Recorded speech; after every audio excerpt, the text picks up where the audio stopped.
Good evening, everyone, and welcome to this lecture tonight. The topic of this lecture is scientific proof to the Jewish Torah.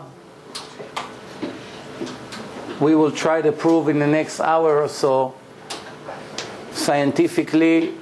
Hopefully we'll be able not to leave any doubts after this lecture for someone who may have a doubt here, that the Torah that the Jewish people received 3,319 years ago really happened. They really got it from the Creator of the world. If we will have some extra time, we will try to touch what's the purpose of this whole acceptance of the Torah. But I doubt that if we may have extra time, but at least we get the proof.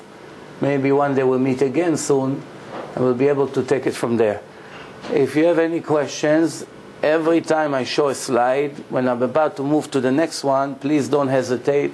Raise your hand, and you can ask all your questions regarding to that particular subject that we're speaking about.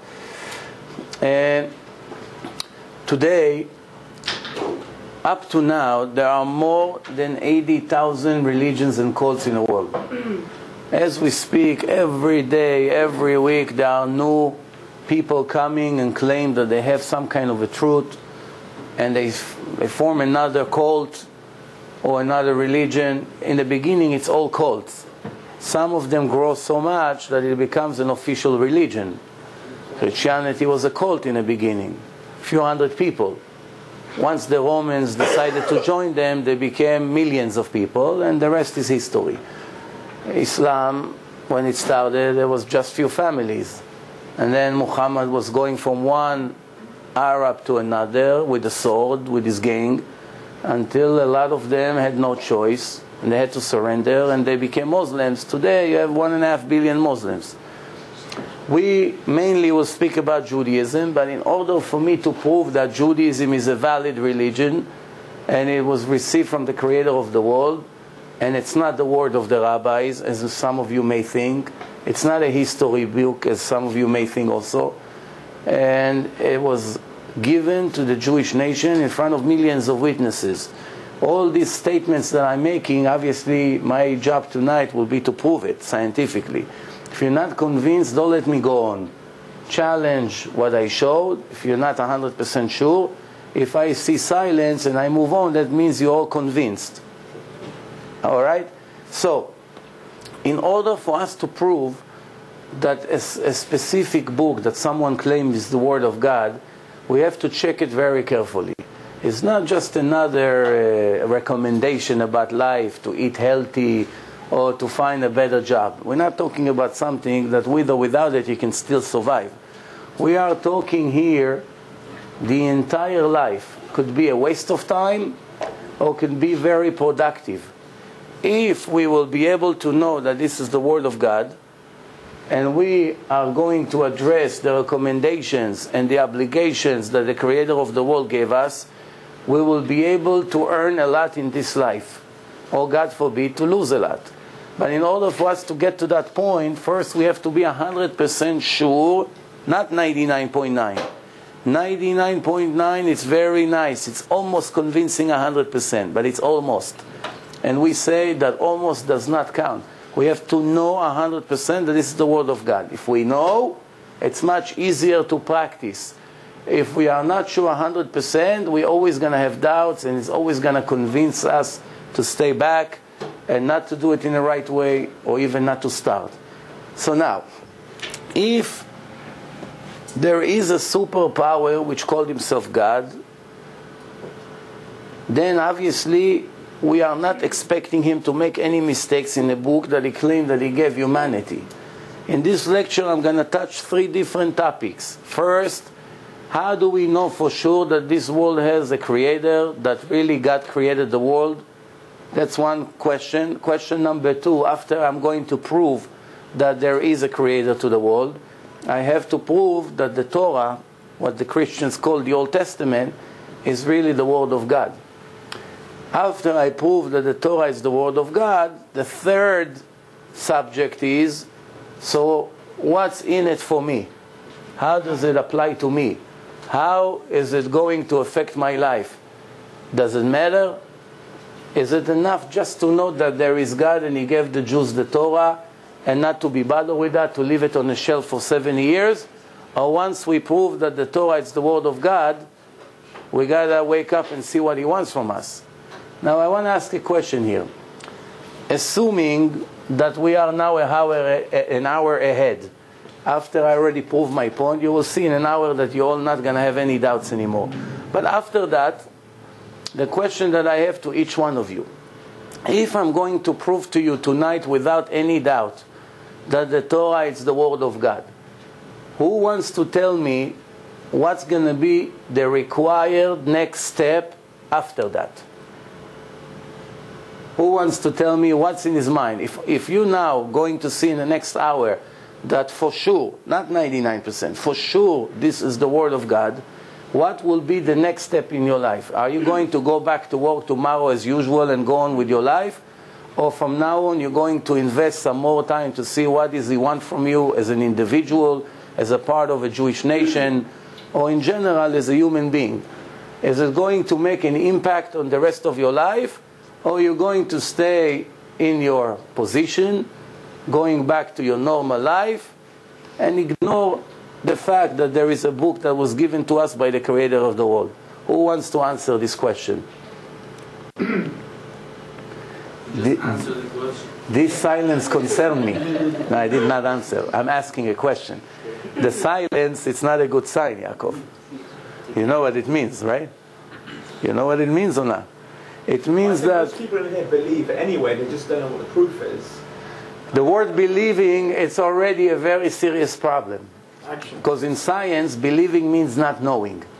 When a scientist say, I believe that an explosion will occur when we touch those two wires together, then we know he's not 100% sure. Can we gamble that it's going to happen? Would you put your money on his belief? No.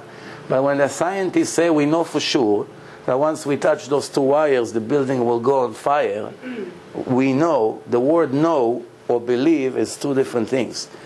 Jews that say we believe in God, they are the last in the list. Why? Because that means they just informed us that they have doubts if God exists or not. For instance, when someone asks me, you believe in God? I don't say yes. I say I know that God exists. I also know that He runs the show. I also know that you cannot move a finger without His approval. I also know that every leaf that falls from the tree, if it's going to fall left or right, needs His approval on Rosh Hashanah. I also know that if we're going to be healthy for the next year or sick, and we're going to make money or lose money, it needs His approval. If we're going to get married or we stay single for the rest of our life, depends on His approval. If we're going to have children, are they going to be healthy? Are we going to succeed in anything we dream about? Needs His approval. Then I also know that not only needs His approval is depend on the way I'm going to behave. If I'm going to behave in a certain way, sooner or later I will see the results of the way I behave. If I'm going to misbehave, sooner or later I'm going to see the results of my misbehaving. All these things by me, it's not believing, it's knowing 100%, beyond any doubt, not reasonable doubt, beyond any doubt whatsoever. I know. The reason I know is because I learned. I investigated. I challenged this hundreds of times. I checked from all directions, from all angles, again and again and again, and today I don't even have 1% doubt. Not only that, I happened to speak to tens of thousands of people in person and to hundreds of thousands of people through the websites and through my videos. And I don't remember once, and I'm not just bragging, it's a fact, I don't remember once that one person was able to win an argument against me. And the reason for that is not because I'm somebody bright. It's because I sell the best product in history. I sell the actual words of the Creator of the world. The reason that most people are not aware of it, it's only because they are ignorant in that specific topic. They may be an expert in medicine or computer or in real estate, but they have nothing whatsoever when it comes to the truth of God or the book of God. As a matter of fact, in 14 years that I'm speaking to people, I'm still searching for the first secular Jew that read the entire Torah carefully from the beginning to the end at least once in his life. Not 5 or 50 times. Once in his life to read the book that claimed to be the Word of God. Once in his life, in his lifetime. And I haven't found yet one person that was able to raise his hand and say, I read it carefully and I still decided to live the way I am. So it's such a sad fact here. Most people are wasting most of their life because they are never bother themselves 2-3 days of their life to read the book carefully. Most people, once they're beginning to read the book, it gives them a complete different point of view about life. Even before anybody proved to them scientifically that this is a divine book. Just by reading it, before we even come to conclusion who really wrote it, automatically it makes a huge impact on the life of the people. Why? Because people find it very brilliant. Of course, nevertheless, once you're able to prove without any doubt that this is the Word of God, it's hard for me to believe that a person will ignore it completely. Some people choose to live in a lie. It's a fact. Most people don't want to address the truth or challenge with the truth. But still, even those people who choose to live in a lie, their lie will be a little bit different than before the proofs. Because once the proofs was given, they're going to have new red lines that they're not going to cross anymore. Things that they used to do, they are not going to have the guts to do it ever again. I'm not saying that they're going to be a rabbi or somebody. That's not what I claim. But for sure, it's going to make a very positive impression and impact on their life. Let's move on. The opening statement is, if there is a creator to the world and he claimed that he gave us a book, then if we're going to find one mistake in that book, one geographical mistake, mathematical mistake, or anything like that, we know right away we cannot rely on the rest of the book. Therefore, we're really not obligated to listen to anything over there because we were already able to point that certain things in this book are not correct. For instance, if the book says that the Twin Towers fell in Brooklyn, it's right there. It's end before it even started. Why? God doesn't make such mistakes, right? If the book will say in one page that the father was Abraham and his son was Isaac and his grandson was Jacob, and right after 20 pages it switched the orders of the fathers and the children. All of a sudden Jacob became the father and Abraham became his son, or they have a completely new name over there in 2 different chapters of the book. Are we going to rely on the rest of the book when we have such contradictions? Of course not. It's an indication that a human being wrote that book, and the book is full of errors. Now you have to know one thing. Judaism is wider than the oceans. If you take all the water in the world, 72% of the world is water, and you fill it up in a pen, and you would try to write everything that Judaism ever said, it will not have enough ink. That's how wide is our religion. Just to give you an idea, for those who did not know, if you take all the religions in the world together, combine all their books, all of them together, it's not even 1% of the amount of books we have in our tradition, our Torah. We have more than 70,000 series of books, which some of them have 20 or 30 or 11 or 6. So if you multiply it by the number of these books, you're going to have more than 500,000 books to read, which each one of them moves anywhere between 100 to 1,000 pages. And that's just what printed. And a lot of that we lost over the years. Because remember, the Goyim were always after us to destroy everything we had. So they burned many of those books. Just recently, 100 years ago, they found a book from 800 years ago that nobody knew where it is. So just to give you an idea, how wide is the treasure that we got? Of course, we're not going to have time in our life to read even 1% of that, but we don't need to. We have the main book, which is the Torah, the written in the oral Torah. So now, if there is a superpower, we rely on him never to make any mistakes. Step number 2, after I said there's more than 80,000 religions and cults, obviously they all claim they have the truth. Do we have time to go and investigate what they have, what they don't have? Obviously not. So what we do is we will speak about the three main religions, or maybe the four ones. Who are they? Judaism, 3,319 years ago. Christianity, just a little bit less than 2,000 years ago. Islam, just a little bit less than 1,400 years ago. Buddhism, 2,400 years old. So all these main religions started way after Judaism was very famous all over the world. Just to give you an idea, I'm going to start speaking about Islam, a few words. How do we know in less than 5 minutes that the Quran is for sure not the word of God? It's very important to know. Because if we prove that the Quran is not the word of God, then everything the Muslims do, it's a waste of time. Everything they claim, it's a lie. Everyone who committed suicide is an idiot.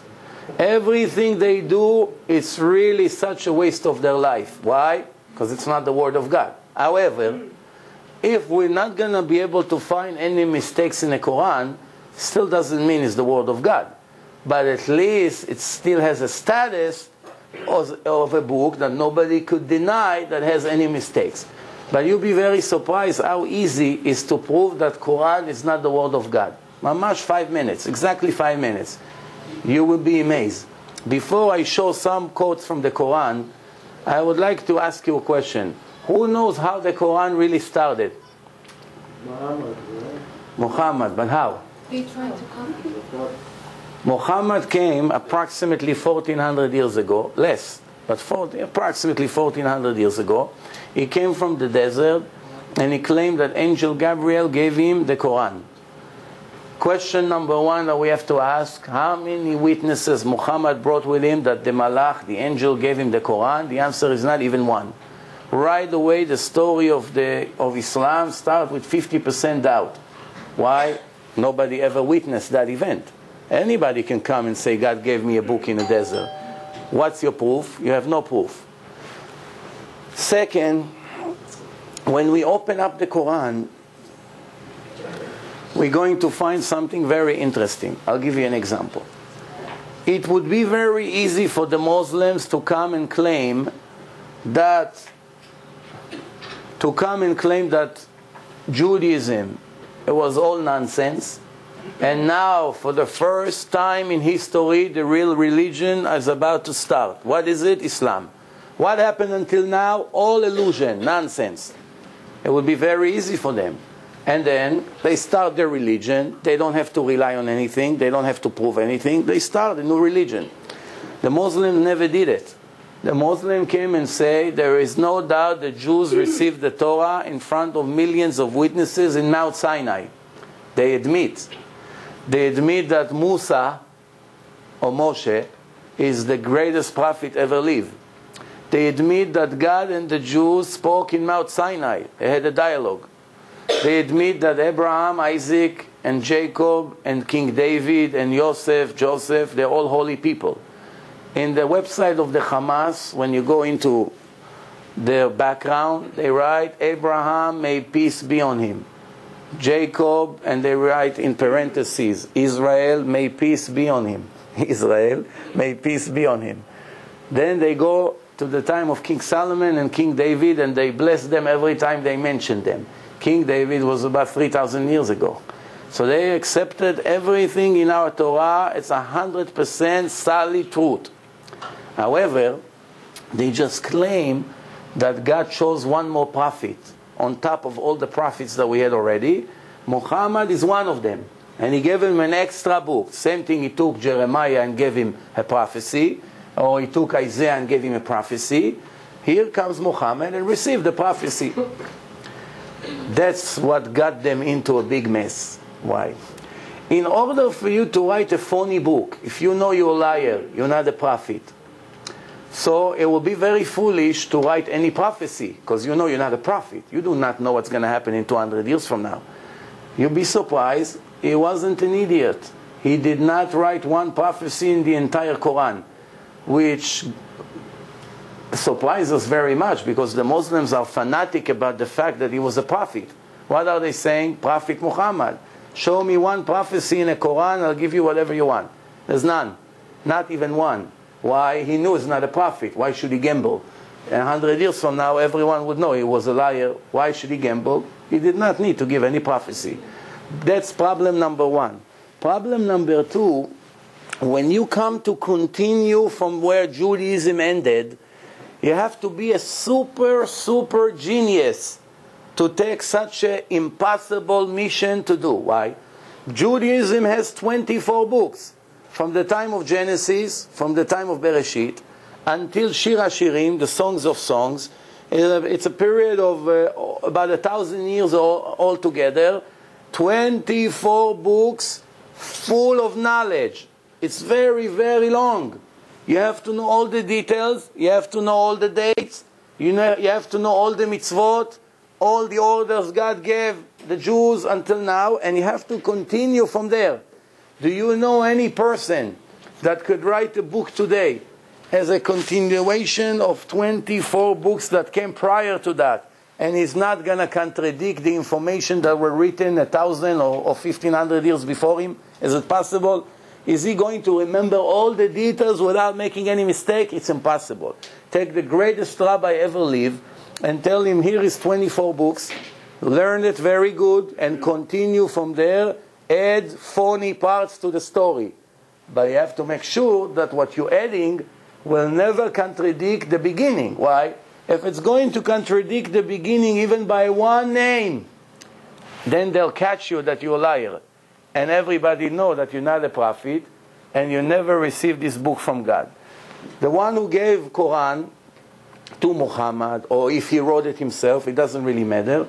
Let's see how many mistakes he made. One. Another question. Yes. The question is it true that I read the Quran a couple of times. They said something about some things that Muhammad wrote himself that he talked about Jews are very bad and things. So, not true. He speaks about the Jews very good in the Quran. He married a Jewish woman. I mean Christians, sorry. Christians could be. Yeah, Christian. Yeah. With Jews, he's saying something good about them. Also, the Rambam also mentioned about he wrote a book on is in Hebrew also. Has this 4 books. Hold on 1 second. Hold on. We'll do it in the right order. Yes, he spoke against the Christians, and he spoke very highly about the Jews. He married a Jewish woman. His best friend was a Jew. He was holding his weapon when he went, and he was looking for someone that he can trust. He gave it to a Jew. He said to his students, you can do business with the Jews because they don't take interest and they believe in the same God. And so there's a Quran full of it.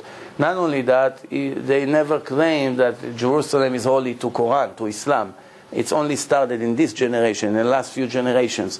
So there are many things that today Quran claim that are completely against really what the Quran say. But that's besides the point. We're not here to talk about Islam. I just use it as an example. How easy it's to prove that a book, it's not the Word of God. That's all I'm trying to make. For instance, the Quran, this is the sources. You can write it and check if you want to double check me.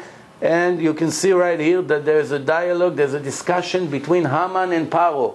Haman and Paro are speaking together in the Quran. Every Jew that knows a little bit Torah knows that Haman and Paro lived 1,000 years before Haman was born. So there was no way in the history that they could sit together and have any conversation. It gets even worse when they come to speak about Miriam, the sister of Moshe and Aaron. They confuse her with Miriam, Mary, the mother of JC, which lived 1,300 years after Miriam, the sister of Moshe. They mix them. All of a sudden, the Miriam, the sister on Aaron of Moshe, became Miriam, the mother of JC. Why? The information that person had were mixed in his mind, and he didn't know history so much. So right away, you see, such a fool, like a first grade level, he wrote that book, and here you go. 1.5 billion naive people follow it. Yes. How do you know which pharaoh he's talking about? The last pharaoh. I spoke about the last pharaoh. The last pharaoh lived 1,000 years before Haman. One of the first one was even 1,500 years before him. The last pharaoh, after Egypt was destroyed and the Jews came out of Egypt, There was, to be precise, exactly, it's at least 800 years before him. That's enough, right? 800 difference. So here you go. Now, and this is the sources. You can go and check. You can copy it. You can watch it later on in the website and get it from there.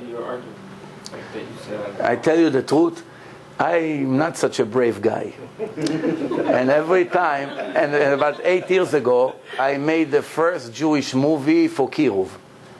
God gave me the opportunity, and it's really not my schut, because there's a director, a filmmaker, was making movies for Hollywood and for HBO, and I happened to make him religious. It was also in a night like here in Manhattan and the West Side, in 8th Avenue.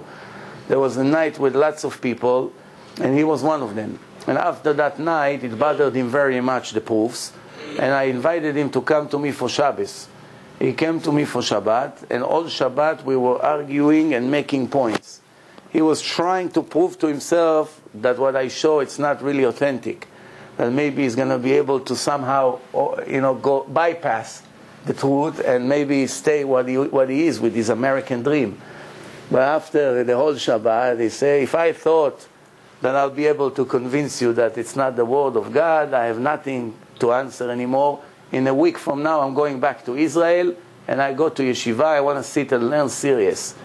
So I said, no, relax, not that fast. I got nervous. In a week, you want to leave? He said, yes. If that's the truth, why will I waste more time of my life? He was 36 years old at that time. He said, I'm calling my lawyer tomorrow, my agent. I tell him that the hell with the movie I just made. They made him a party in Hollywood. He even made a film about it. They showed the movie stars clapping to him when he go on the stage. He was an actor also. And he said, I'm calling the agent. I tell him to keep the movie and all the rights to the movie for himself. The hell with the movie, him and the movie. I'm going back to Israel. I don't want to touch this dirty movie. Why? Because this movie had a lot of bad scenes there. So he said, that's it. Then he went to Israel. 6 months later, I went to Israel myself. I gave a lecture in his parents' house. He filmed it in a small camera like this. Another 6 months went by. He sent me a master. I made a movie, the first movie in the Jewish history, to prove people that the Torah is the word of God. When he told me that he wants to make a movie, I laughed at him.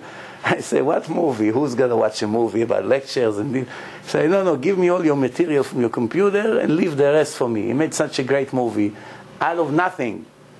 Videos, music, real serious movie. This movie, in the Jewish world, we have only 13.2 million people. That's all. This movie were distributed more than 500,000 copies. You know what the success it is? The greatest singer in the Jewish history didn't sell more than 100 and something thousand copies. We did more than 500,000. It was translated to English, to Russian, to Spanish. It went to Europe. It went to almost every place in the world. Why? It's a very strong movie.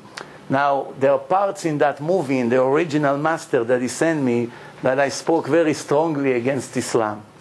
When he sent me the master, I watched it, I said, that's it, my life is over. So that's this going to be on the streets of Israel. Just imagine one Arab watching it and showing it to the Qadi in the mosque. They won't leave you alone. Salman Rushdie. He wrote a bad comment about Islam. Until today, 15 years, he lives in basements. You understand? So I told them, take it off. Someone offered me to go and make a debate with them. I said, listen, up to here. Christians is a different approach. They're open-minded today. Christians used to be much worse than Islam. I don't know if you know that. In the time of the Inquisition, 500 years ago, they were very cruel, and they used to kill and torture people who did not accept their claims. But that's a different story. We just had a debate. I don't know if you heard about it. 3 months ago, approximately, maybe 4 months ago, I had a debate with a Christian professor about Christianity. And then we put it on the website, and there's hundreds of thousands of people watched it already. And not only that, now I was just informed 10 minutes ago before I got up here that they want to do a rematch in front of 1,000 people. They want to make a stadium. They want to bring it up. And you're laughing, but you know what's the sad part? That they claim that hundreds from them are ex-Jews, that the missionaries converted to Christianity. They catch every ignorant Jew that they can. They offer them bribe, money, help with the rent, help with food, all kinds of helps that they need. and they get them into their cult. Now these people anyway had no religion in their life. So what do they care to bow down to their idols or to do whatever they do, as long as they help them? But it's a very sad thing. So the point is, how do we get those Jews out of there? That's the point. All right, let's go back to the subject. So with Islam, you ask, what do they have to say about it? Thank God I don't know yet. By the time they'll answer me, I won't be here. But let's show you a little bit. Here, right here, they say Maria, the daughter of Amram. Maria, the mother of JC, all of a sudden became the sister of Moshe Rabbeinu, the daughter of Amram. Yeah, I don't understand. Why did they call it? I mean, Mary's name in Hebrew is Miriam. Murray. Miriam. It's Murray. No, Miriam. Miriam. Mary, it's Miriam. Mary, Maria, Miriam is one name. Mary, Maria, Miriam. Depends, Spanish, English. I don't understand why in the Quran they would call it Maria, when Maria is like a Latin way of translating the name. No, we translate it to Hebrew. You understand? Okay. Yeah. So that when they say, well, you have to understand, the Christians took the name Miriam and made it into Maria. You understand? Miriam. Yeah. The Christian has Joseph became Joseph, right? Why? Because the Christian decided to change it to Joseph. Yaakov became Jacob. Why? Abraham became Abraham. So the same thing, Miriam became Maria. Same thing. So they take it from there. They continue from there. They just linked her to Amram and Aaron. Let's show you a little bit about Christianity. How did Christianity started? Also with the story of one person. Came Mary and said that she had a dream. God came to her in a dream and told her that she's going to have the Messiah and she's still a virgin. You know the story. How many witnesses she had to her story? Not even one. So the two main religions in the world started with the story of one person without even one witness. When we search and we look into Christianity, we are going to find very interesting things. Right here, I'm going to read it quickly and translate. It says that JC came to his students and told them, don't think that I came to contradict the Torah. I did not come to contradict or to change anything from the Torah. I only came to fulfill. If anybody is going to change one letter from the Torah, even a part of the letter, and will teach others against the Torah, it will be cursed by the kingdom of heaven, by God. Right after that, you see throughout the entire New Testament that he allowed them to do serious violations against the Torah. And one place they ask him, how do we know that you're the Messiah? So he said, because I'm able to make magics. And another place in the New Testament he said, don't believe people that claim they have superpowers because they are able to make magics. They just asked you the other day, how do we know that you're the one? He said, because I'm able to make magics. In another place in the New Testament he said, don't believe people that claim they have divine power just because they can make magic. Magic is indication of nothing. Many contradictions. One time he was hungry. He was looking for something to eat. He saw a tree. It's a fig tree. But it wasn't the season. So now the Son of God doesn't know even about the figs. He didn't know the season of the figs. He went all the way to the tree because somebody asked him, do you think the tree has fruit? He said, let's go closer and we'll see. So if you're the Son of God, you're supposed to know what happened in every given moment all over the world. You don't need to go all the way to the tree and see if the tree has fruit. But you know what's the worst part? When he got to the tree and he saw there's no fruit, he just kicked the tree. It's in the New Testament. And cursed him. May no person ever enjoy a fruit. What is the tree sins that he doesn't? It's not the season of the fruit. Why are you cursing him? If you're the Son of God, you're supposed to say, dear tree, in 3 months you're going to have wonderful fruit. Such nonsense over there. But you know what's the best part? Pay attention. How do you know that 2 billion people are wasting their time? And you know what? They are the richest institution. They own half of America. Lands, places, buildings. You have no idea how much money they get. But let's see, what does it mean, mistakes in a divine book? Mistakes. Since the Christians are the best witnesses that Judaism is the Word of God, because they call it the Old Testament, and they call theirs the New Testament, and they claim that their religion is a continuation where Judaism just ended, Therefore, it must match, one book has to match the other. Should not be any contradictions. So when we read in our Torah, it's described that Abraham bought the cave of Machpelah in Hebron. Who he brought it from? From Ephron Achiti. He paid him 400 coins, and he bought it because he wanted to bury Sarah, as we see in the Torah. Where is the Me'arat HaMachpelah? In Hebron. Where did they bury Jacob? They bury him in Me'arat HaMachpelah in Hebron. Who is the father of Shechem? Shechem, it's Nablus in English. Who is his father in the Torah? Hamor is the father of Shechem. How many Jews went with Jacob to Egypt, his family members, when he went to Egypt for the first time? The Torah says 70. Comes the New Testament and making one mistake after the other. Let's see. Mistake number one, Jacob and his children went to Egypt and died there. And they took them to Nablus, not to Hebron, to Nablus, and they buried them in the grave that Abraham bought from the children of Hamor in Nablus. Who did Abraham bought the cave, as the Torah says? From Ephron. They got confused. The grave of Yosef HaTzadik, it's a different story, was bought from the children of Hamor and is buried in Nablus. They got confused and they wrote that the cave of Abraham, Yitzchak and Yaakov was bought from Nablus and is in Nablus, when every fool in the world always knew that it's in Hebron.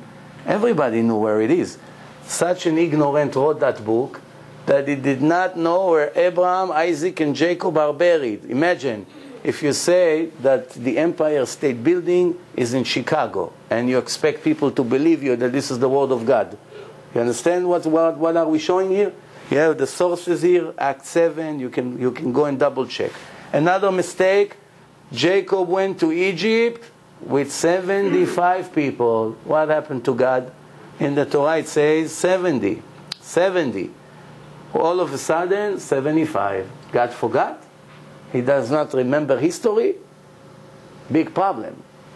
And of course, they don't have any answer to it. Rabbi, is this supposed to be 69? Is it not located? No, 77. Yochevet. Okay, now, if you wanted to see what the Torah had to tell us about this, it's very interesting, because in the Torah, 1300 years before Christianity started and 1800 years before Islam started, comes the Torah in Sefer Dvarim chapter 4 and give us a hint, hidden codes, mathematical skip, equal skip inside the text. Let's first read what the text has to tell us. It says, and God will spread us, the Jews, in all the nations, and only very few of them will survive, as God directing you there. And you worship over there a God was made from a man, wood and stone, that can do nothing, these gods, the statues, whatever you want to call it. When we read, we're going to take this yud. We count 50 letters, 1, 2, 3, 4, 5, 50 letters, we get to the letter shin. We count 50 letters, we get to the letter vav. Yud, shin, vav. What's the abbreviation of Yud, shin, vav? JC. Yud, shin, vav. That's their false Messiah. So when the Torah spoke about phony gods and phony religion, inside the text, the creator of the world plant a equal mathematical skip of 50 that gives us the name of the Messiah of this religion, which is Yud Shin Vav, Yeshu. And also God, the God of the wood is JC, the God of the stone is Islam. Which stone we're talking about? In Saudi Arabia, in Mecca. They have a huge rock over there. Millions of Arabs go there to prayer in Saudi Arabia. What's the name of the city that's the holiest city to the Islam? Mecca. Mem, 50 letters Chaf, 50 letters Hey. So, 1300 years before JC was even born, 1800 years before Islam started, when the Torah spoke about two phony religions, a religion of the wood, like the Christians say knock on wood, and the religion of the stone, which is Islam, it put inside the names Yeshu and Mecca hidden inside the text. Where do you get this 50 letters all of a sudden that you're counting from? You see this Yud? No, I understand. Yeah. I see the math. Right. Math. Okay. Why all of a sudden you picked 50 letters in one sentence? Did you ever hear about codes in the Torah? Yes. Okay. For those who did not hear, in the last 20 years, the world was shocked that for the first time, Professor Ilya Reeves and Dr. Witztum from the Hebrew University developed a software for computer to search for equal mathematical skip inside the text of the Torah. The greatest mathematician and statistics, people, they checked for 5 years what they came up with, and they admitted in the end, they only checked the book of Genesis, that the book of Genesis was written by superpower. It could not be written by a regular person because they have indications and information that are hidden inside the text in a very clever way, equal mathematical skips. Now, how do you know? You enter a name into the computer. For instance, in the war against Saddam Hussein, first war with George Bush the father, they entered the word Milchemet HaMifratz. Everybody knew that when the war would start, they already gave it a name. How did they call it? The Gulf War. In Hebrew, Milchemet HaMifratz, the Gulf War. So they enter it into the computer. The computer searched in the entire Torah to find that two words, Milchemet HaMifratz, the Gulf War. Now, how does the computer does it? Once you enter an entry to the computer, the first letter is Mem. Every Mem the computer will find in a Torah, it's going to try 2, 2, 2, 2. It didn't find, it goes right back into that Mem and go 3, 3, 3, 3. It did not find, it will go back 4, 4, 4, 4, until thousands. You limit it. It's based on the information that you enter. After it searched all the Mems in the Torah, if it found, it brings it out. If it did not find, it will say no results were found. Now, we are not interested in all these equal skips. We are interested in a minimal skip. Why? Because the larger it is, it's very hard to show it. You need to put on the screen the entire Torah to show the first letter is over there, and the other letter is 20,000 letters later. We are interested that they concentrate together in one page. So we tell the computer, just show me the lowest skip. And you'll be amazed. For instance, in that page that's speaking about the Gulf War, the computer found the name George Bush, Saddam Hussein. It found the word Milchemet HaMifratz. It found so many words that are connected to the war before the war even started. Not only that, Iraq invaded Kuwait. And I think, if I remember correctly, I think it was February 15 or something like that, if I remember correctly. So America gave them an ultimatum. If you don't leave Kuwait until this date, the war will start. I think they aimed to February 15. So we already knew, you see me now in front of you, I was one of the only people in the world that knew that the war will not start at February 15. It will start on February 18th, 3 days later. How did I know? We entered Saddam Hussein to the computer found it. We entered the name of the war, the computer find it. We entered George Bush, we entered many words that connects to it. When we entered the Hebrew date for February 15, the computer did not find it. We entered the next day in the Hebrew date, the computer did not find it. Only after 3 days that the American gave them the ultimatum, the computer found the date in equal skip. Then we knew that the war would start a few days after, and in exactly the way we thought, that's what happened. So what do you see here? The Torah already predicted the beginning of that war. Now, here it's the same thing. Today, we cannot see it without the help of the computer. Later, if I'm going to have time, I'm going to show you one great piece of information about Rambam, Maimonides, that lives 850 years ago, how the Torah hidden the names that relates to him, the name of his book, certain things that was connected to the Rambam 2,400 years before he was even born, which leaves no doubt that this book is a divine book. What person can write a book today and inside the book make millions of equal skips, relates to thousands of different events, and 2,000 or 3,000 years before this event are even starting, and it gives you all the information in equal skip. So what do you see right away? That's not a person that was able to write that book. Yeah. No, but there are many, many people, including religious Jews, who, I'm not saying that they're right, but there are many people that say that the whole Bible code is not correct. They say that the statistics is wrong, it's very biased, there's many Israeli mathematicians out there. There is a man by the name of Barry Simon, I think, in Caltech, who has a beard, a Haredi guy. Yeah. I mean, I don't know. I've never checked this computer. I don't know. How are they wrong when they're saying that this is wrong? Okay, I don't have now time to make this lecture into that topic of codes. Do you speak Hebrew by any chance? Yeah. You understand? I'm worried that you're going to... I have a movie here, which is about half-an-hour movie, with the one who developed the software, Professor Reeves. He was one of the greatest mathematicians in the world, a communist, anti-religion, hate religious, communist. And also Dr. Witztum was also anti-religion. We're not suspecting them that they were hidden rabbis. There were two anti-religion people. They were paid to develop the software to find the codes. Through their research and the work of few years, they became fully religious. Professor Reeves has a long beard, and Dr. Witztum became a complete Haredi man. I went once to Columbia University. He's a very, very top professor in the whole world. He's a guest speaker in the top universities. They invited him, I think it was 13 years ago, they invited him to Columbia University, and he was looking for kosher food.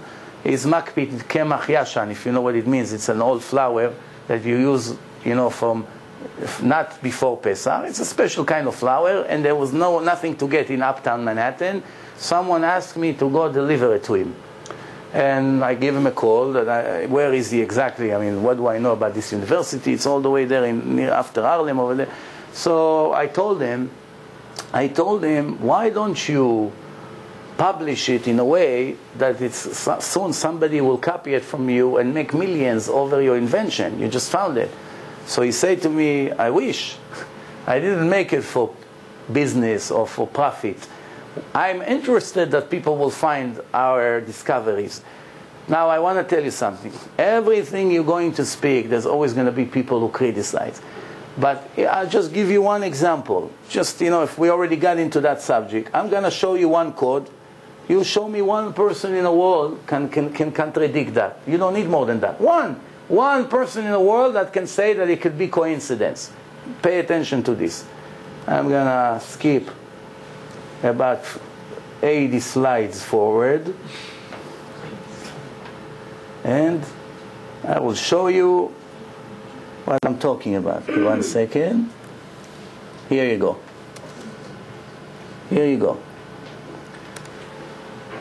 This is Rabbi Moshe ben Maimon, the greatest posek in the last 1,000 years. He wrote the famous book called Mishneh Torah. He was a doctor, he was a cardiologist, he was an astronomer, he was a mathematician, a philosopher, very, very famous person. In Washington, they have 18 statues of the 18 greatest and smartest people ever live. He's one of them. He wasn't the smartest Jew ever lived. They just knew him because he was also a doctor and a scientist. So the Goyim, he was very famous all over the world, 850 years ago. He went from Spain to Egypt. He became the personal doctor of the king of Egypt. He lived by the palace all week. Only on Shabbat he had off. And it took him 30 years to write the most famous halacha book in Jewish history. What is it? Mishneh Torah. Right after that, 300 years later, the Shulchan Aruch was written. 90% of it, it's a copy from his book. Okay? Now, what is the main subject in his book? 613 mitzvot that the Jew has to keep. He went one by one in the right order, and explain each one of them, for men, for ladies, when, what time, how. He went one by one. Now pay attention how the Torah gave us information about his life 2,400 years before he was born, and you tell me who is the fool that will come and try to contradict that this is divine. You tell me in 2 minutes. First, we have, my battery are dying here, so where is Rama? You have any batteries like this, 1 or 2? Regular batteries, if you have. Okay, so now, here, we start, just when I need it, it doesn't work, but just until it brings battery, we're starting from this mem. Now, before we're starting with this mem, I'm going to tell you what's this, the subject of this chapter. This chapter is speaking about God telling Moshe to go to Pharaoh and tell him to release the Jews out of Egypt. And Moshe comes and say to God, they're not going to believe me, he's not going to listen to me. And God told him, don't worry, it's a part of my plan. I'm going to make sure that it's going to be difficult. Why? Because I want to strike the nation of Egypt so bad, and I want everybody to see what I'm going to do to them.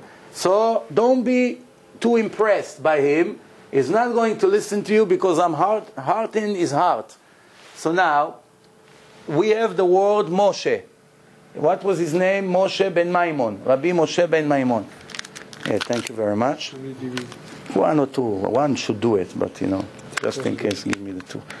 There you go. Take those 2. Thank you. Okay, so now, we have the name Moshe. Where did Moshe ben Maimon live? He lived in Egypt, so we have the word Mitzrayim.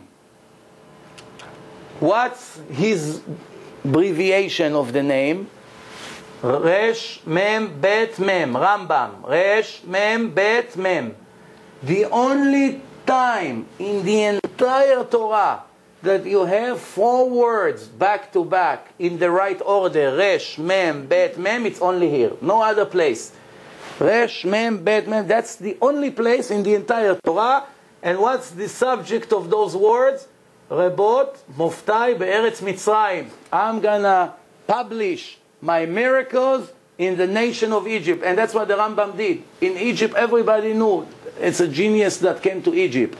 So that's it. What was his job? He was the heart doctor of the king of Egypt. What do you have in this page? Lev Paro, the heart of Pharaoh. This is all hints. That's not a scientific proof. It couldn't be by coincidence so far. From now on, it's no coincidence. Pay attention. What's the name of the book that he wrote? Mishneh Torah.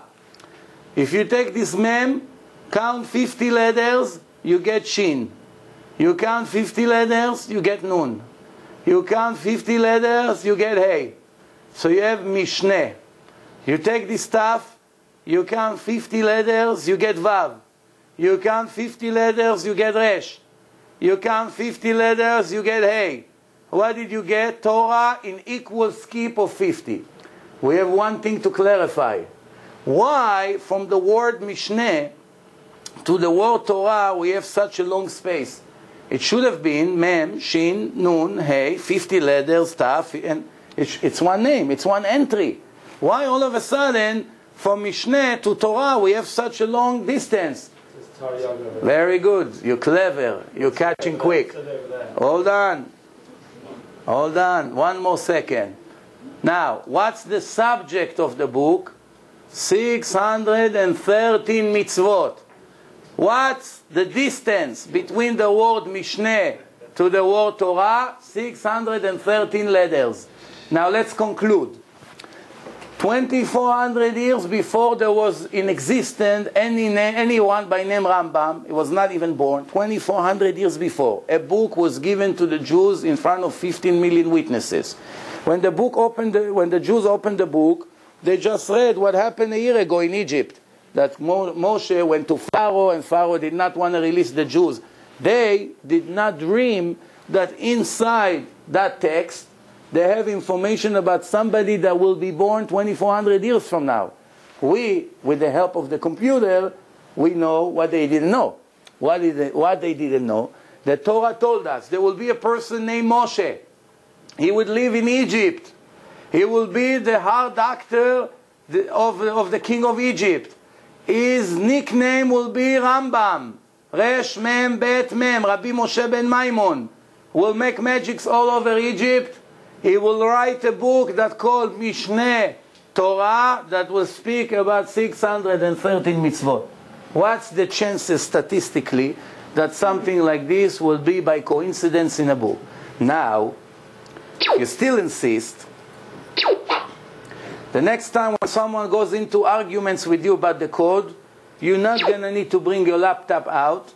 You'll be able to do it manually with him. What is it? I'll give you an example.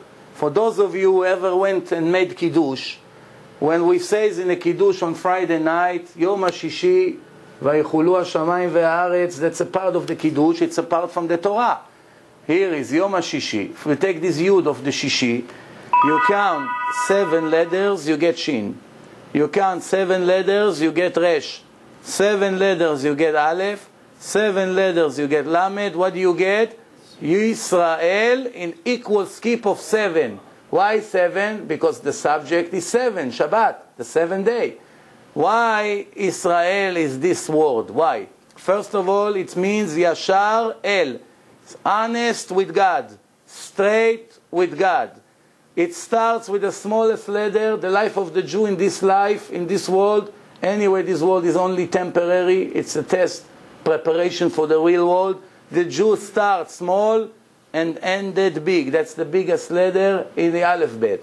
Those 5 letters, it's a combination of the 3 fathers and the 4 mothers. Yud, Yaakov and Yitzchak. Shin, Sarah. Resh, Rachel and Rivka. Aleph, Avraham, Lamed, Leah. The 3 fathers and the 4 mothers are giving us the word Israel. But if you're still not convinced, you still don't need a computer, open the Torah in the first page. Bereshit bara Elokim et hashamayim ve'et haaretz. From the Taf of Bereshit, you circle the Taf, you count with your fingers in the Chumash 50 letters. Here, 1, 2, 3, 4, 5, 6, until you get to the letter Vav. The 50th letter will be Vav. You count 50 letters, the 50th letter will be Resh. You count 50 letters, the 50th letter will be Hey. Just in the beginning of the Torah, it's described to you the creation of the world. There is hidden codes of the word Torah. The beginning of Torah, right away, the Torah are in equal skip. Taf, Vav, Resh, Hey, in equal skip. Is it coincidence? I'm not so sure. Why? Because when you go to the book of Exodus, Sefer Shmot, the same thing repeats. Ve'ele Shmot, Bnei Israel that came to Egypt. Those are the names of the Israelites that came to Egypt. And you take this stuff, you circle it, you count 50 letters, you get Vav. 50 letters, you get Resh. 50 letters, you get Hey. What did you get again in equal skip? Torah. Coincidence? Cannot be. If you're still not convinced, then you go to Sefer Vayikra, the 3rd book. What do you see in Vayikra? Let's skip that. To make long story short, this is what you get. You get a special menorah that indicates that not only that there's no human being that could write such a book. Some people thought there are few people. Whenever one finished, came another one and continue it. It's impossible because he needed to know all the hidden codes. Because he would not know how to plan it. He doesn't know the secret of the first one. That's proof to you that there's only one writer to the book, not 2.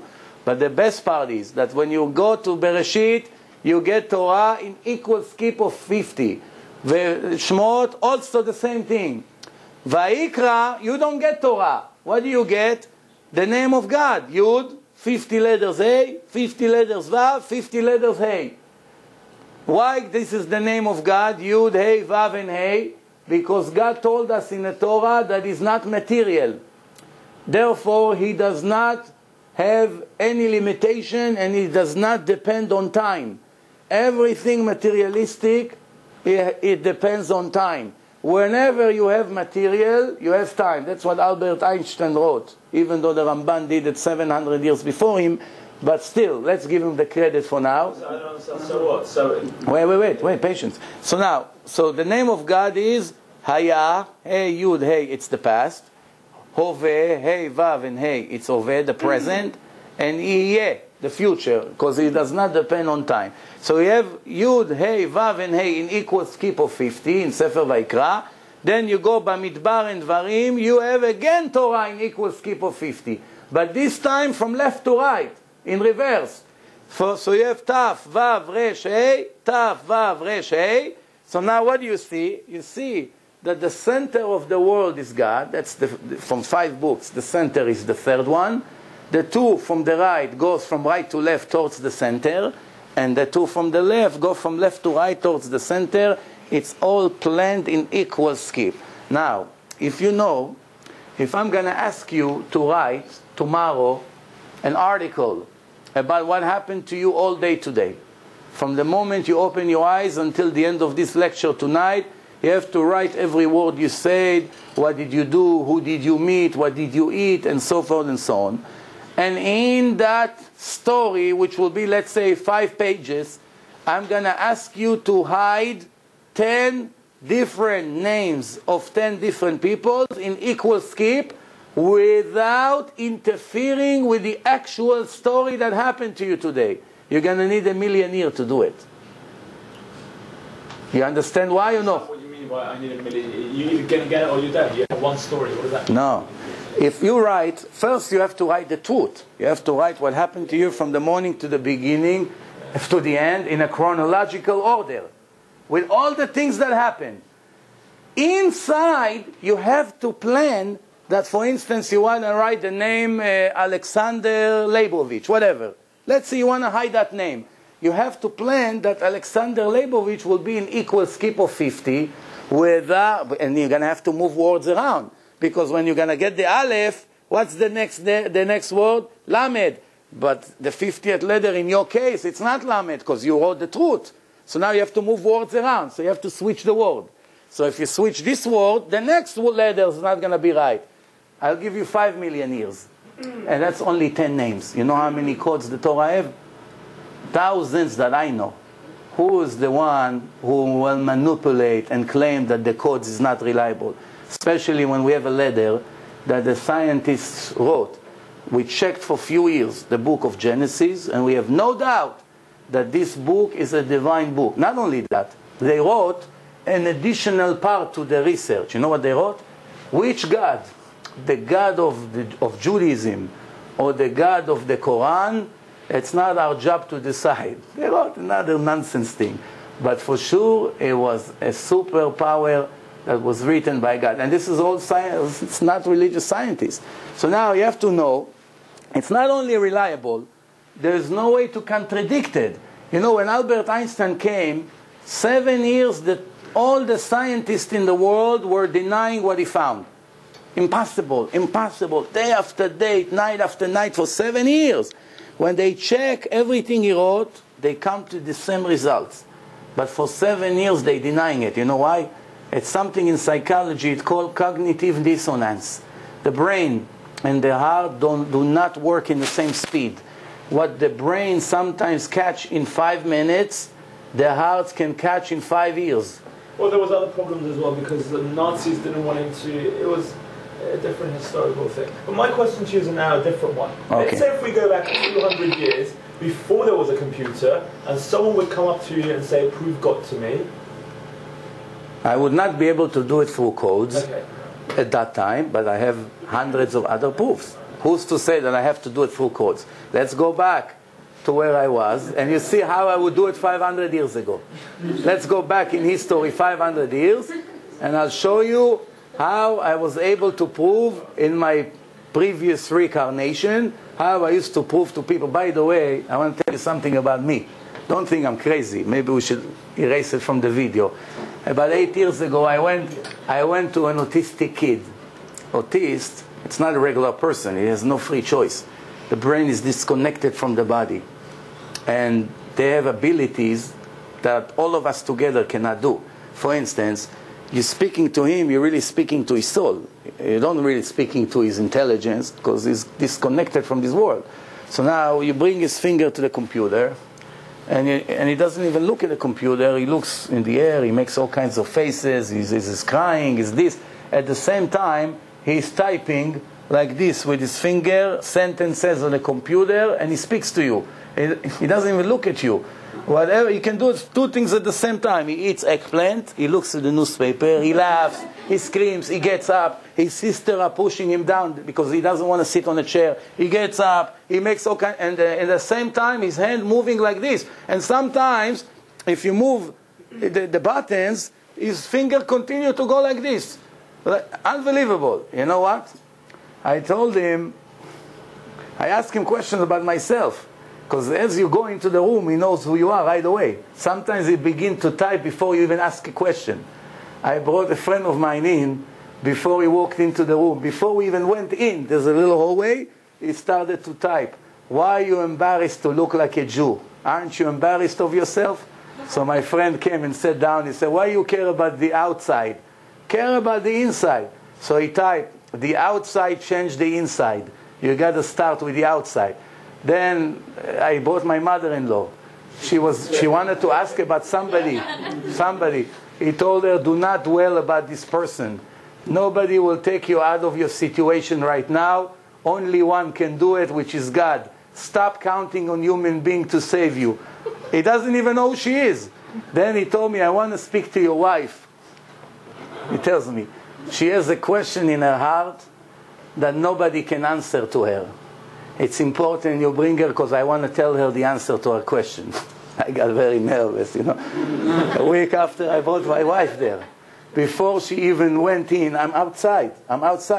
She went into the house, right away say, hello, Mrs. Mizrachi. It's an honor for me to have you in my house. You are a descendant from a very holy person in the past.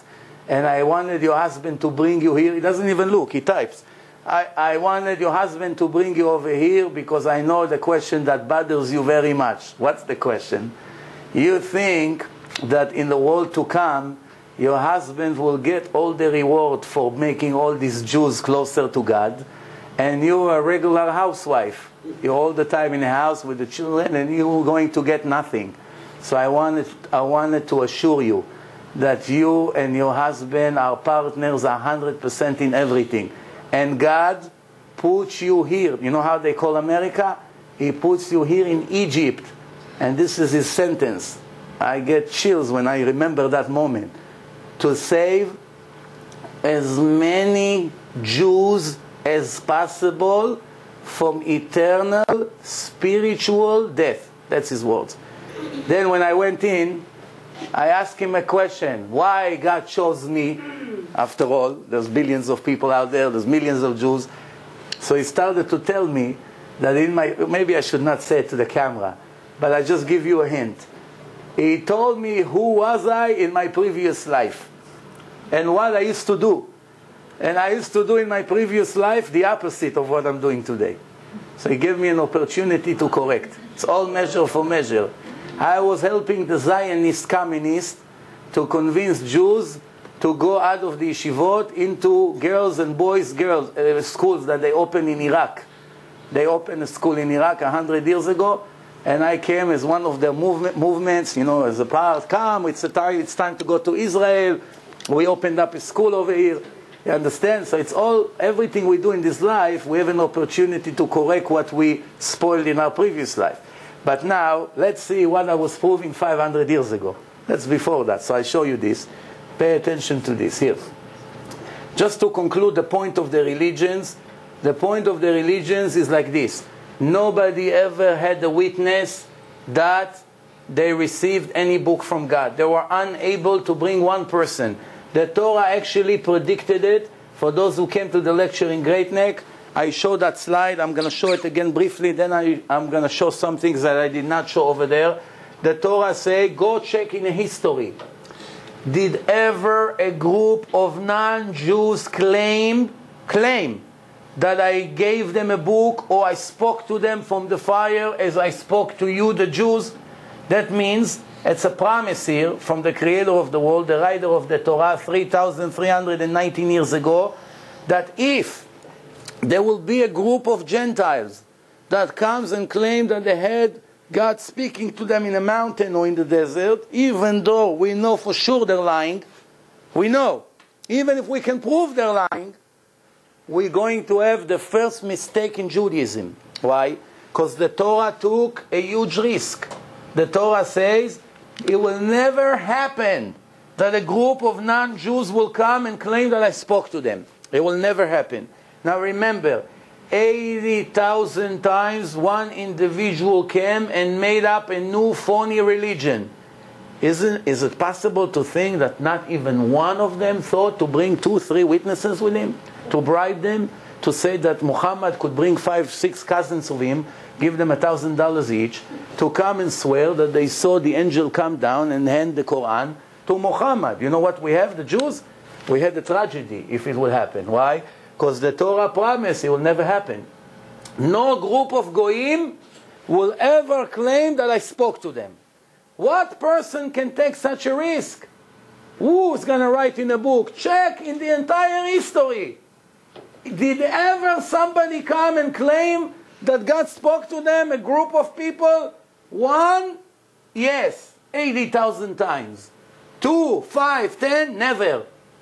I will prevent it. I will never allow a group of Goyim to come and lie and claim that I spoke to them from the fire. Why? I don't want to confuse you, because it's few witnesses. The Torah says 2 witnesses is enough. They come and say the same story. You have to take their words as a truth. I will prevent it. 1, let them come as much as they want. Who cares? 1, it's nothing. 1 witness in court is nothing in a court of Torah. You saw the entire incident, how the person killed another, with what gun, where was it, what time, everything you describe. You're only 1 witness, they cannot touch him. Tomorrow another witness show up and he tells the same story after an investigation. 2 witnesses, the murderer will be executed based on the words of 2 people, 2 kosher people. You understand? So what do you see? God did not want to make it harder for us. He never allowed those phony prophets to bring witnesses to their story. Never. Why? We would have a serious dilemma. 20 Arabs comes and they swear they saw Muhammad speaking to Angel Gabriel. No, sorry. When you say witnesses being the specific story, I'm sorry, the text in there said that God is going to speak from the fire. No, that God will speak to a group of non-Jews in any way. Read, you understand? Here, I'm going to read to you. Did ever a group of people ever heard the voice of God speaking from the fire as you heard and survived? Or God ever tried to take a group from a larger group with magics and war and a strong arm and all kinds of things as God did to you in front of your eyes in Egypt? So there's many, many ways. There will be no way that God will come and speak to a group of Goyim. I would like to skip some and go into another proof. This one I showed, maybe I'll go back to it later. With the Rambam and the Rabban Nachman, they had something in common? They lived about 60, 70 years apart. So Ramban was before the Ramban. Okay, now, up to 500 years ago, everybody were arguing if the world is round or flat. Until Christopher Columbus went on his trip and he arrived to the same place. And then they finally understood that the world is round. But in the prophet Yeshaya 2,600 years ago, even though he wasn't a scientist, he wasn't working for NASA, and he wrote clearly, Hayoshev al chug haaretz veyoshvea kechagavim. Rashi 900 years ago in France, Rashi say chug, lashon mechoga, ogel. It's round, the world is round. So this is 2,100 years before Columbus.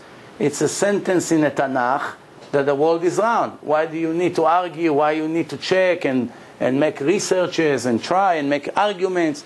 The book of God already told you the world is round.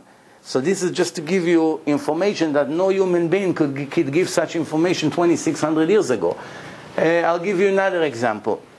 If you go to college, they tell you that the first one who invented the telescope is Galileo Galilei, or Hubble, one of them. The Hubble was 30 years before Galileo. He died, and Galileo continued where he stopped, and now you have a telescope. But the Torah said that Rabban Gamliel had a tube that he was looking into it, he was able to see the people from 2,000 amma on the land and 2,000 amma in the ocean. Together 4,000. 4,000 amma, it's 2 kilometers, almost 2 kilometers, which is about 30 to 40 blocks in Manhattan. So that means if we are here on 2nd Avenue and 53rd Street, he had a tube that he was looking and he saw people in 23rd Street or maybe 14th Street. What is it if not a telescope? What is it? Well, how would you call such a tube? That's 2,100 years ago. Rabban Gamliel. He was the president of Israel. So he had a tube. Here's the Gemara. You have the source right here. Masechet Eruvin, page 43. He was able to see people from far away. So whatever they teach you in college, that's because they don't know the Babylonian Talmud so well. Now, let's give another proof. This is a proof that I did not show in the previous lecture. As you can see, this is the sun, and this is the earth, the red one, and the white one is the moon. This is how it's working. The sun is in the center. The earth, every year, the earth is finishing a complete circle around the sun. What is the green thing there? I mean, it has The green, right now the green is Israel. Right now, see now it's America, the dark. That's why they put a green point that you can see where is Israel, where is America. When here it's dark, in Israel it's light. So now, the earth is turning around itself every 24 hours, it finishes a full circle. As it's turning around itself, it goes and finishes a whole year, 365 days, finishing the entire circle around the sun. Why do we need to know that now? Here we have a book that was written 2,000 years ago, and of course it's based on what we receive in Mount Sinai in the Torah. In the Torah, that's what called Kabbalah, Jewish mystical parts of the mystical parts of Judaism. We have 6 discoveries that shock the world, and that's 1,500 years before the non-Jewish scientists discovered it. Until this moment, they got the credit for their discoveries, even though it was written black on white in the Torah, in Judaism, in the Zohar. The Zohar was written 2,000 years ago in Israel by Rabbi Shimon Bar Yochai. And let's see what Rabbi Shimon Bar Yochai knew already 2,000 years ago. First, the whole world is turning around like a ball. Not only is round, it's turning around itself. 2 major discoveries in one sentence. Then, there are people on the bottom of the ball, there are people on top. Right there, it's gravity. There are people in the bottom and they're not falling to space. There are people upside down. As a matter of fact, this building, if you go on a satellite outside of Earth, and you'll be able to see Manhattan, you may see Manhattan, the entire Manhattan is in the bottom of the ball. We could be upside down. We all the opposite. All right? The head is down, the buildings are down, the roof, the helicopters are flying upside down, everything. What is Yeshua? It's called Yeshua. It's Aramic. You know Aramic? The Zohar was written in Aramic. This is the Hebrew, this is the Aramic.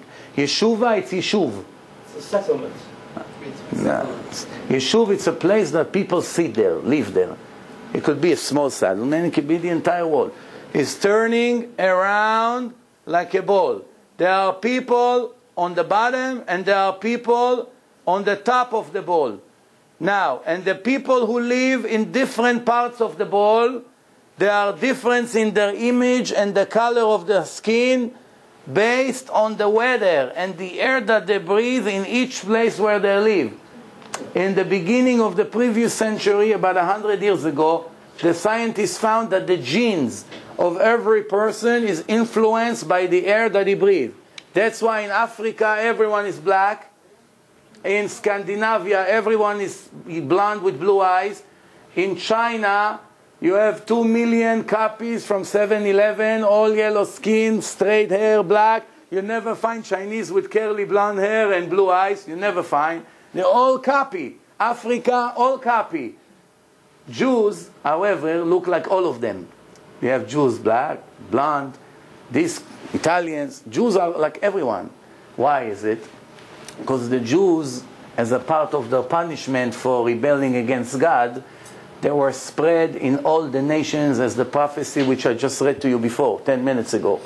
I will spread you in all the nations, and only very few of you will survive. We started in the same generation like the Chinese. 4,200 years ago, we, the Jews, and the Chinese just started our nation. We have 13.2 million, they have close to 2 billion. And they have they have restriction on birth. They cannot have more than one kid. Jews don't have any restrictions. If they are almost 2 billion, we should have been 10 billion. How is it possible that instead of 2 billion, we became only 13.2 million Jews all over the world? We are the smallest nation in the world, but we are the nation that every news, in every language, every day you hear something about us. In the economy, in the Middle East, and everything, you always hear about Jews, Prize Nobel, a winner, and all. Jews contributed to humanity more than all the other nations together. I'll give you an example. In America alone, you take the entire amount of doctors. Half of them, 50% of the doctors in America are Jewish, 50% are not Jewish. The difference is that if you share America to two groups, the groups of the Jews is 6 million. The groups of the non-Jews is 300 million. 300 million gave the same amount of doctors like the 6 million. It makes sense? Why? Because the Torah promised it. The Torah promised that the Jews will be the most successful people on earth always. And everybody will speak about us. Where does it say it in the Torah? Ve'ayita shama lemashal uleshnina. You're going to become the highlight. Everywhere I'm going to send you. Why? Because the whole world was created for you. I created the whole world for the nation of Israel, for my children. Everything here, everything that I operate, everything that I do here, the main thing, the purpose of this creation is the nation of Israel. If the nation of Israel will be destroyed, then you know a minute before that there is not going to be any earth. Because God does not need this place unless if His nation will be here. That's why He promised in the Torah, I swore to Abraham, Isaac, and Jacob that I will never replace their descendants with any other nation. Even though they're going to get punished from the way they behave, and only very few of them will survive, you know for sure that the same way I am God will never be different, the nation of Israel will never be destroyed. It's a prophecy, clear prophecy. The whole world is for my nation Israel. Now, the Zohar continue and say, there's a place in the world that once it's darkness to those, it's a day for the others. So now he knew how the earth is facing the sun. In one side is day, the other side is night. And then there's a place in the world that you cannot find their night only in a very limited time. In the North Pole, you have 6 months light, 6 months dark. But even in the 24 hours that you have in a day, it's all light. What do you find over there? That there is a very short period of time, something like an hour, that it becomes dark for about an hour, and right away it becomes sunny again. It's interesting. How did he know? He never went to the North Pole. You know how? How do I know? The first time in history that a person stepped in the North Pole was 1908, exactly 100 years ago. So in the time of the Zohar, nobody knew even that there's a place over there because nobody went there. The world was different than today. No airplanes, it was only maybe some boats and that's it. Let's give you another example. This is what I meant before. As you can see, look at their faces. They all look the same. All twins. You have about 20 twins here. And look at the Jews. One different than the other. It could be her brother, maybe.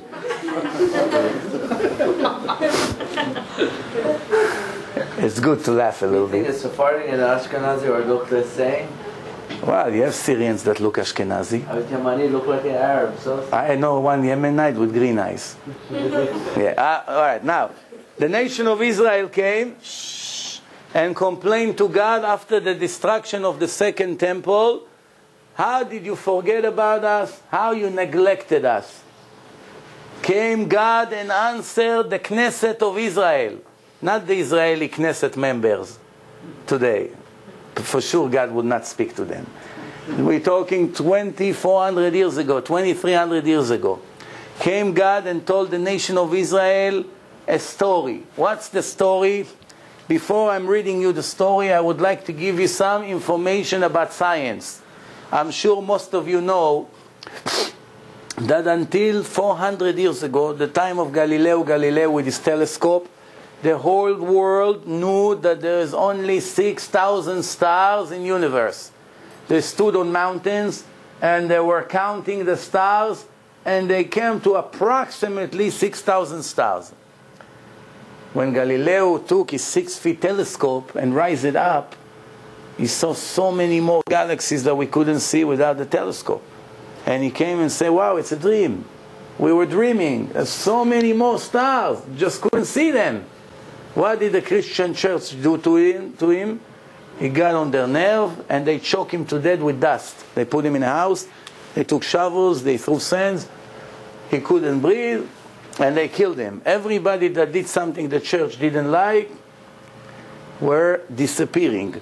So now, God came to the nation of Israel, and this is in Masechet Brachot, page 32. You can go check it. They have our scroll in English. You can read over there. And this is what it says. And God came to the Knesset Israel, to the Jewish nation, and answered, my daughter, 12 sections I created in heaven. In each section I created 30 armies. In each army I created 30 legion. In each legion I created 30 raton. In each raton I created 30 karaton. In each karaton I created 30 gistera. In each gistera I hung 365,000 multiplied by 10,000 stars. And all of that I created for you. For who? For Israel. And you have the nerve to say that I left you and forgot about you? Beautiful story. Let's calculate what God was telling us. 12 section, that's the horoscope. Aries, twins, all the signs. You know how it works. You have the earth goes around the sun, it's 1 year. 1 year circle. A circle in geometry, 360 degrees.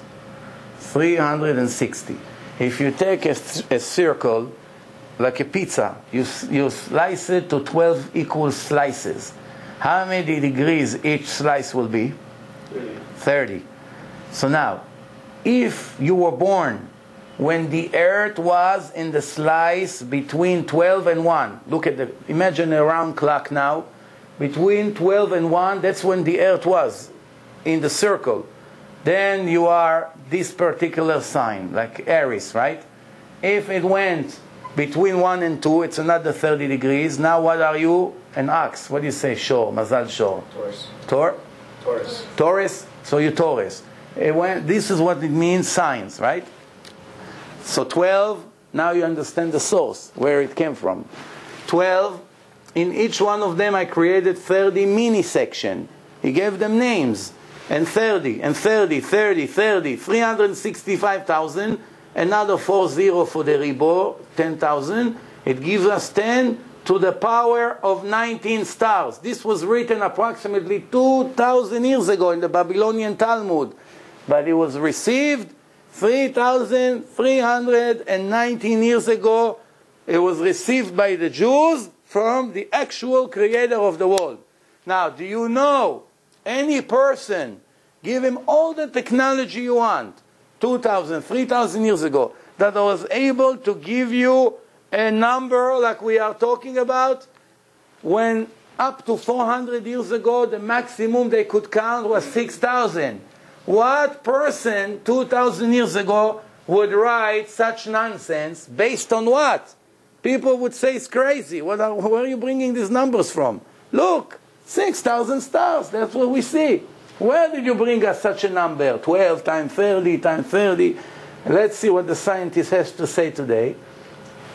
In 1990, Dr. T. Brewhurst from Queen Mary College in London had a research with mega computer, and he found there's 10 to the power of 19 stars in the universe.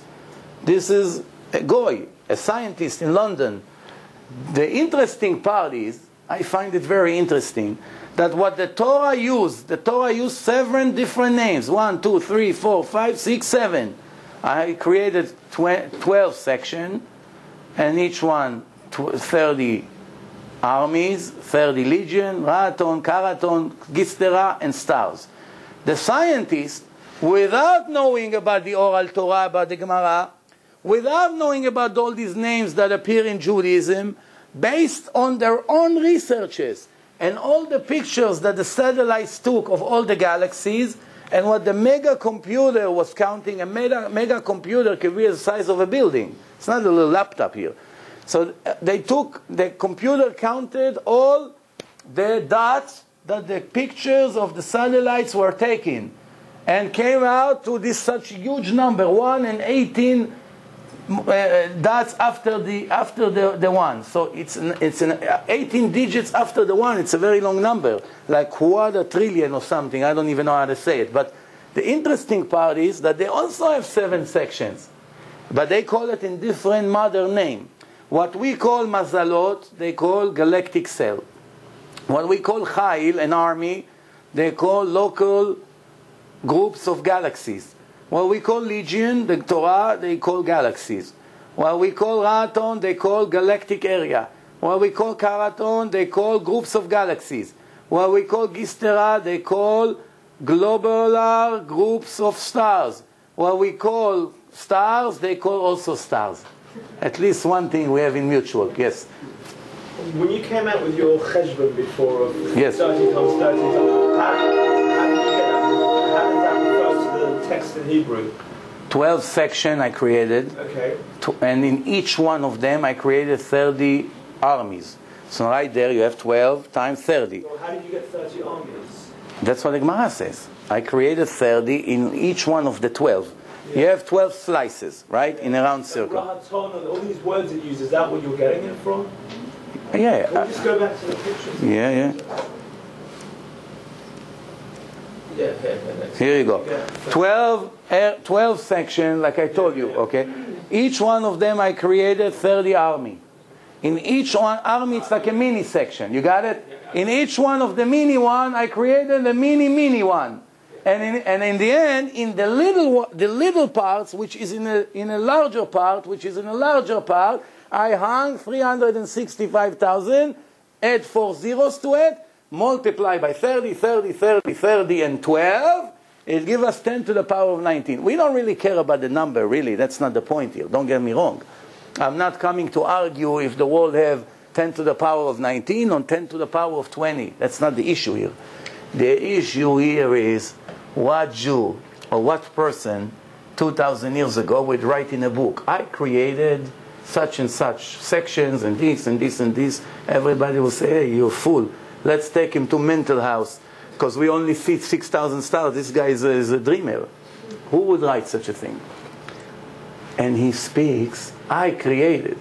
And in the end, you know what? You know what's the sad part here, which we almost did not pay attention to? I created it for Israel, for you. And you have the nerve to say that I left you and forgot about you? Now I want to ask you, between me and you, who needs all these stars and galaxies? We can't even buy real estate over there. Nothing. You know, some Israelis, they buy on the internet space on the moon. We found a way to make money. But between me and you, as two intelligent people, who cares about all these stars? What benefit you or I or any Jew got from all this? So the answer is, one sentence in a divine book. This is what it says in Hebrew, and I'll translate to English. S'u marom enechem, uru mi bara ele. Lift your eyes to heaven and pay attention. Who is the creator of this huge army of stars? What for? You should be impressed by my power.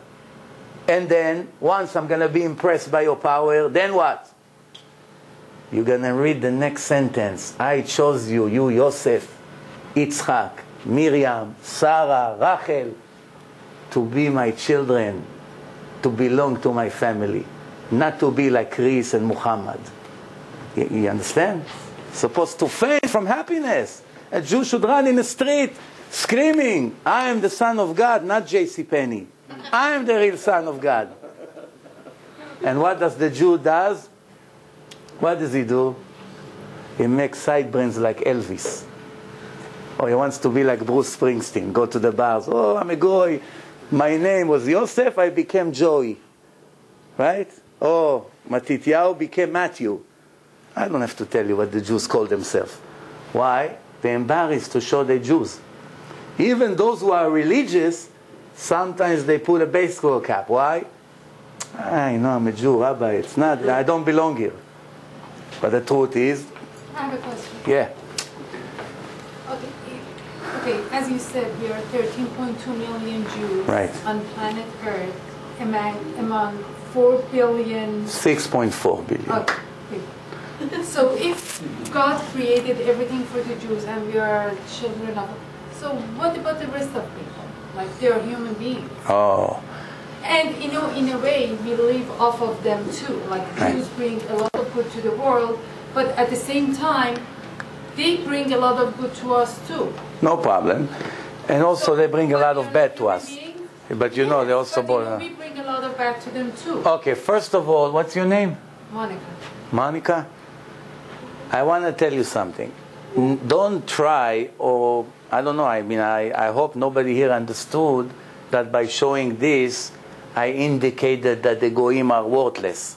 That's not what I said. The opposite. The Torah said to respect them, not to steal from them, to respect each one of them, not to start a war with them. But you know, we are human beings. Right. They are human beings. Okay, but there's only one and difference. God is not only for us. If there is a God, then there is a big difference. What's the difference? The difference is like this.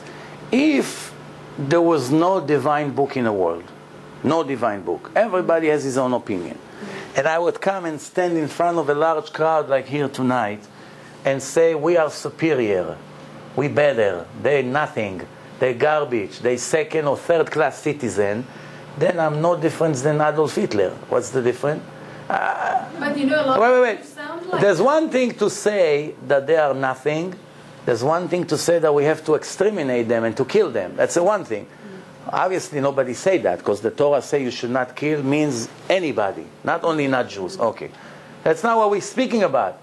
But even if I came and I say that we are better than them, then I'm a prejudiced racist. Okay. However, use your common sense. If me and the Muslim and the Christian, we are right there more than 2/3 of the world, opening the Torah in Arabic, in Farsi, in English, it doesn't matter, it's the same words. And we all three of us read, they admit that this is the word of God. And what do we read? Pay attention, I'm going to tell you word by word what the Torah says. And after that, you will never have any questions ever about this, because we are not capable of making decision what person is better than others. But God made an order. There is a value to each person on earth which is different than the other. The only one who is allowed to take people and put them in certain groups and rate them and say, you are better than him, and he's better than him, and he's better than him, the only one can do it is the creator of the world. No human being can say, I'm better than you because I'm white and you black, or because I'm yellow and you red, or whatever, right? That's obviously not the point here. Nobody here come and say, we are prettier than the non-Jews. We are smarter, we are richer. That's not the issue here.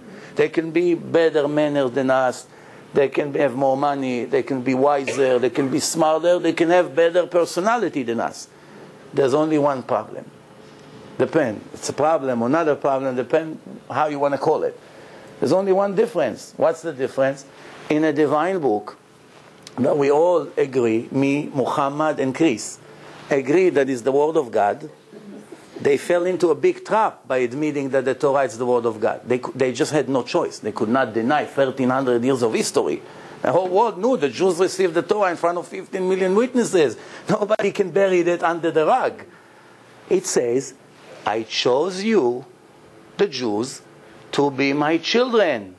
I love you more than all the other nations. I don't want you to imitate the rest of the Gentiles. Don't marry them. Don't behave like them. Don't dress like them. Don't eat their food. Once you're going to get married to them, you're going to cut yourself out of my nation. You become like them. I'm sick and tired of them. They did so much bad in front of me that I got disgusted and fed up for what they did. Now in Hebrew. את כל התועבות האלה עשו הגויים האלה ועקוץ בם. I got sick and tired of them. Be careful not to be like them. Don't dare to marry them. That's a warning in the Torah. Then in another place in the Torah. I chose you from all the nations to be my children. If you are going to listen to me and follow my orders and follow my ways, I'm going to make you a special nation. Am Sgula. Sgula in Hebrew means mesugal. Mesugal means have extra ability. More than any other nation, spiritually, you know. We have more ability than them. Not that they don't count, don't get me wrong. They also have 7 laws to keep. They also have world to come. And I have even better news for you. Muhammad or Said in Iran that keep 7 laws in a Torah that is obligated to keep is better than a Jew that does not follow the Torah in the eyes of God. For sure. No racism, no discrimination. If a Jew is a sinner, he goes down to the end of the list. Where does it say it? Maybe I'm an extremist, I'm making it up. No, I only speak with proofs. That's why I'm always very careful to have everything that I say in front of you. You have doubts? No problem. You're not arguing with me. I bring it up, and I read to you what God says. Now you have a choice. You want to accept it or not. But it's nothing to do with me. So now remember what the Torah says. The Torah said to the Jews, if you are going to follow my laws, follow my ways, and listen to everything I told you to do, not just in the heart, to do, to keep Shabbat, to put tefillin, to pray, to be modest, not to be a thief, not to be a crook, to do what the Torah said, I'm going to elevate you and make you a special nation, because you are holy, because I'm holy. This is the words of the Torah. You are holy because I'm holy. I sanctify you to be special, spiritually.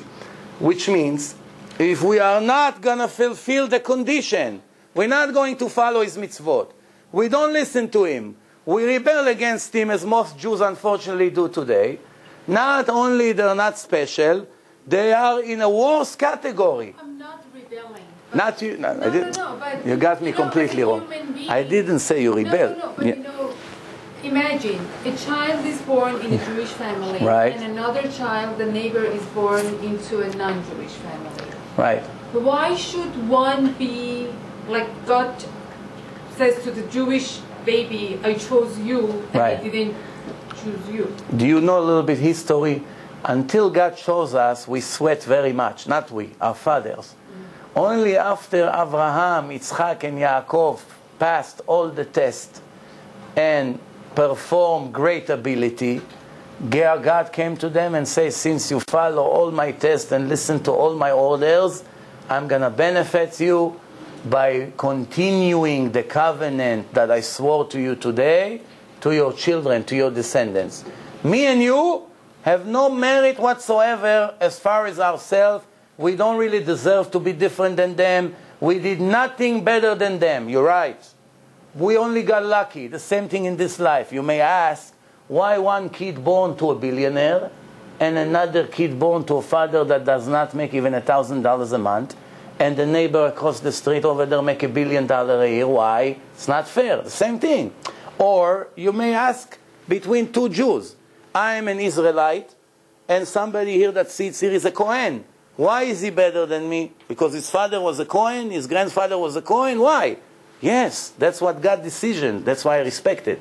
You see, the difference between me and you is that it took me also a few months to digest what I read.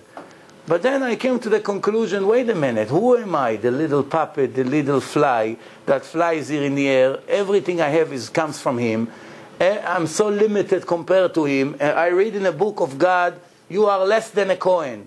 There's a Kohen, there is a Levi, there's an Israelite, there's a man, there's a woman, there is somebody with defects in his body, which is less. There's all kinds of levels of Jews. Before you go to the Goyim, among the Goyim, there is also different levels of Goyim. For instance, the worst Goyim is Amalek.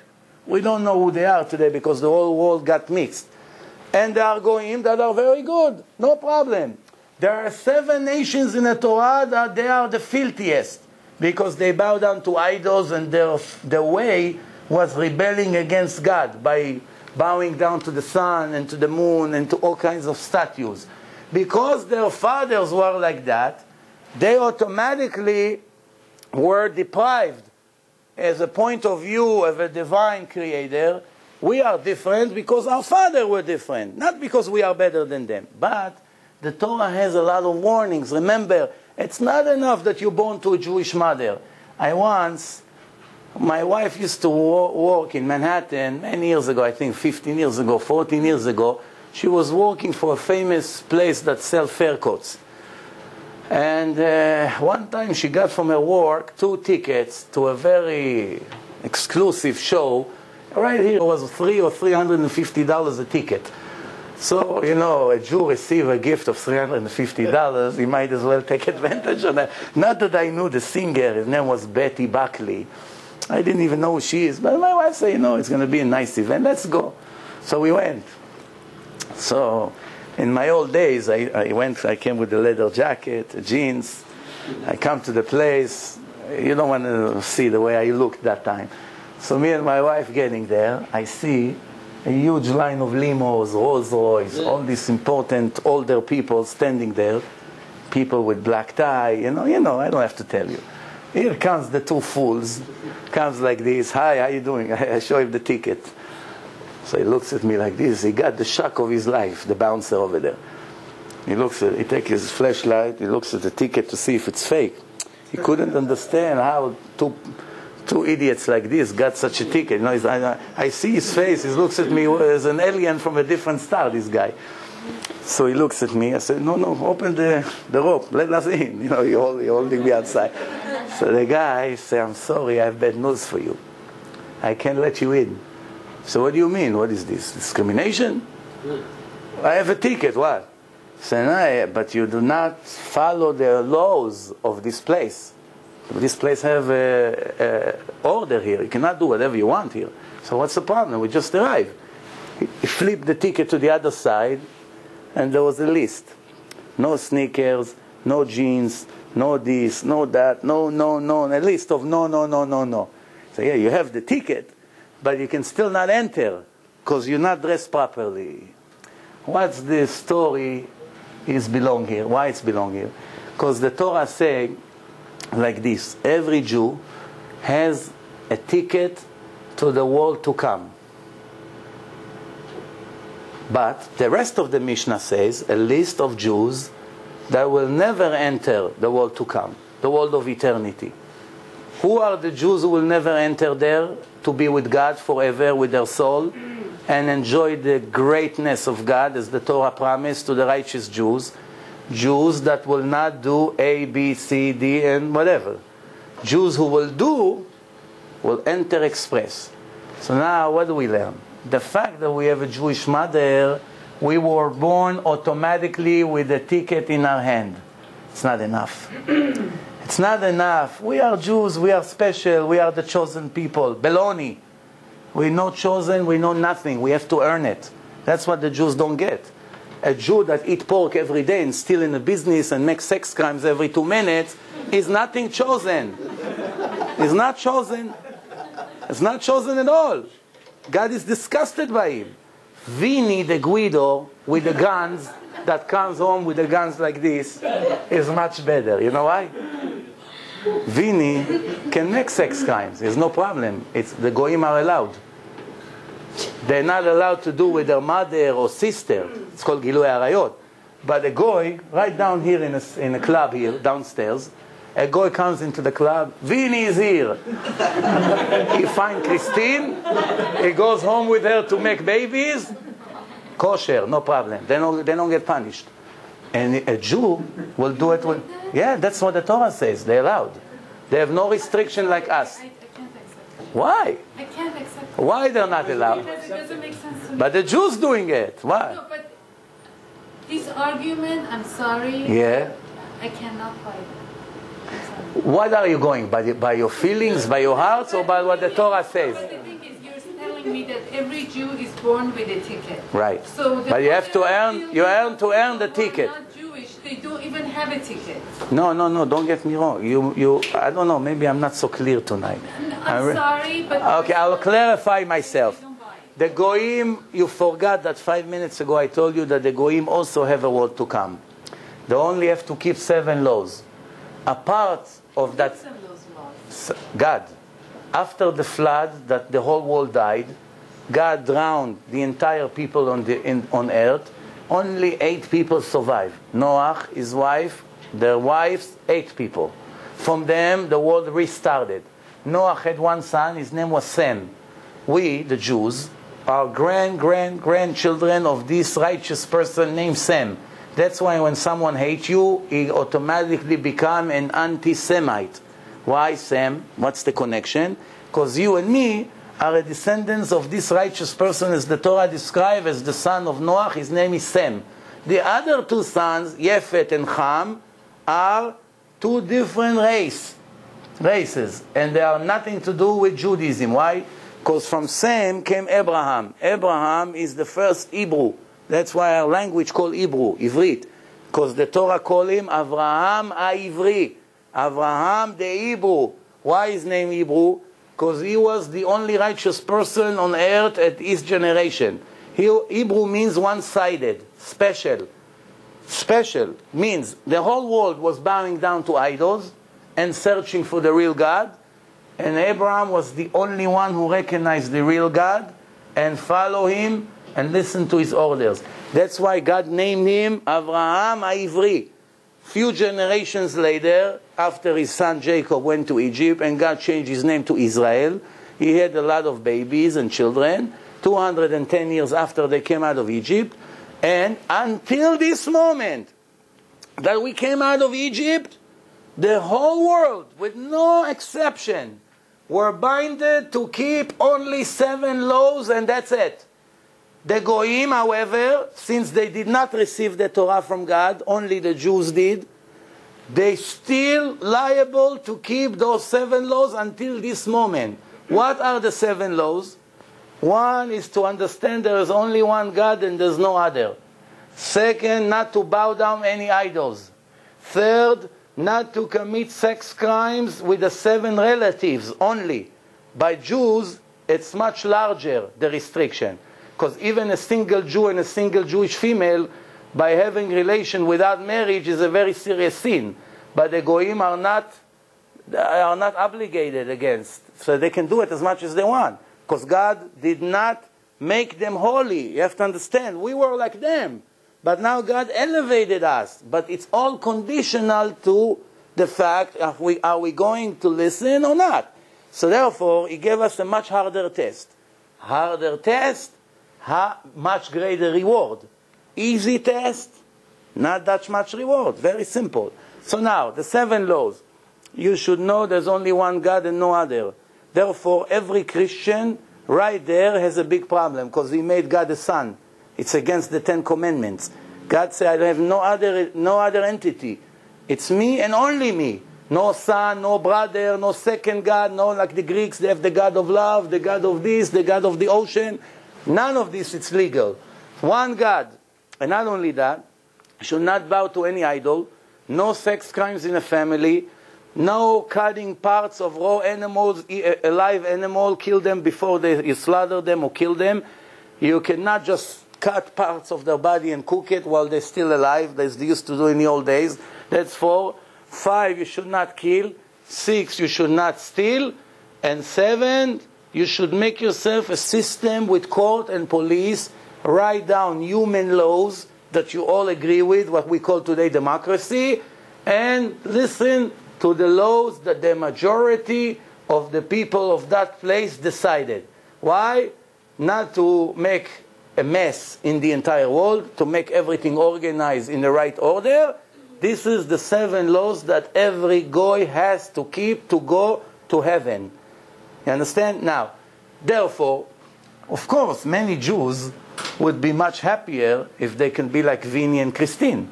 Because anyway, they're doing all these sins every day. They go to this club, to that club, to this hotel, to this party. They want to be like Vinny and Christine. But what can I do that God say, no, you're not Vinny, you're Yosef. And that's why I made you my son and I gave you holy laws. Do not dare to live like them. Don't be like them. You're going to pay the price in the end. Do not be like them. You don't have to believe me. All you have to do is open the Torah and read. You have English, Persian Torah, everything you want. Read it. It will be very clear to you. You don't have to believe me. I am just presenting it to you tonight. Tomorrow you have a job. You say everything the Rabbi said last night, it's nonsense. But just to be sure, after all, there's 1% chance maybe it's a little bit reliable. Let me double check. You'll be amazed what you're going to find. If you're serious, if you care about your eternity, you care about the future of your children, grandchildren, the future of your soul, the future of everything that depends on what you're going to choose after this lecture tonight. Remember, I didn't come to tell you vote for Obama or vote for Hillary. Whether you vote for him and for that, you can still go to heaven. Don't worry. I didn't come and tell you invest in this stock and not in that stock. Yeah, you lost money, you made money. No big deal. I came to throw a challenge to you. What do you think I came for so far? For what? For one thing. My job right now is to throw the truth in your face. Of course, you're emotional. You never saw it before. I'm shocking you. Most of the things you see and you're going to see in the next 10, 20 minutes is getting you even more angry. I agree. I understand 100%. It's perfectly fine. But I did my job. I threw here the truth and I left. I'm not going to make you religious. I'm not going to follow and call and send a detective to see what you're going to do. From this moment on, when I leave tonight, it's only your choice. The Torah says, I'm giving you the life and the good today, the bad and the death, and you should choose the good, that I should reward you in your end. And another place the Torah says, I'm giving you a test. I'm testing you to see what's in your heart. Do you love me or not? And another place it says, I'm testing you. I'm torturing you. I tortured your fathers 40 years in the desert. What? To test them. Are they going to stay faithful to my mitzvot and my obligation, or are they going to rebel against it? What's this test is all about? Bottom line, to reward you in your end. What's the opposite thing of reward? I don't have to even say. So now, here is another example. We are a few days before Pesach. The Torah says Pesach must be in the springtime. Must be. Now we have a serious problem. Why? Because the sun and the moon have different years. The year of the sun is 365 days. The year of the moon is 354 days. It's 11 days gap between the sun and the moon. Every 3 years, the holiday will move by a month. 3 times 11 is 33 days. If we are going to ignore the problem, Passover, after a few years, will not be in the spring. Will be in the winter or in the summer.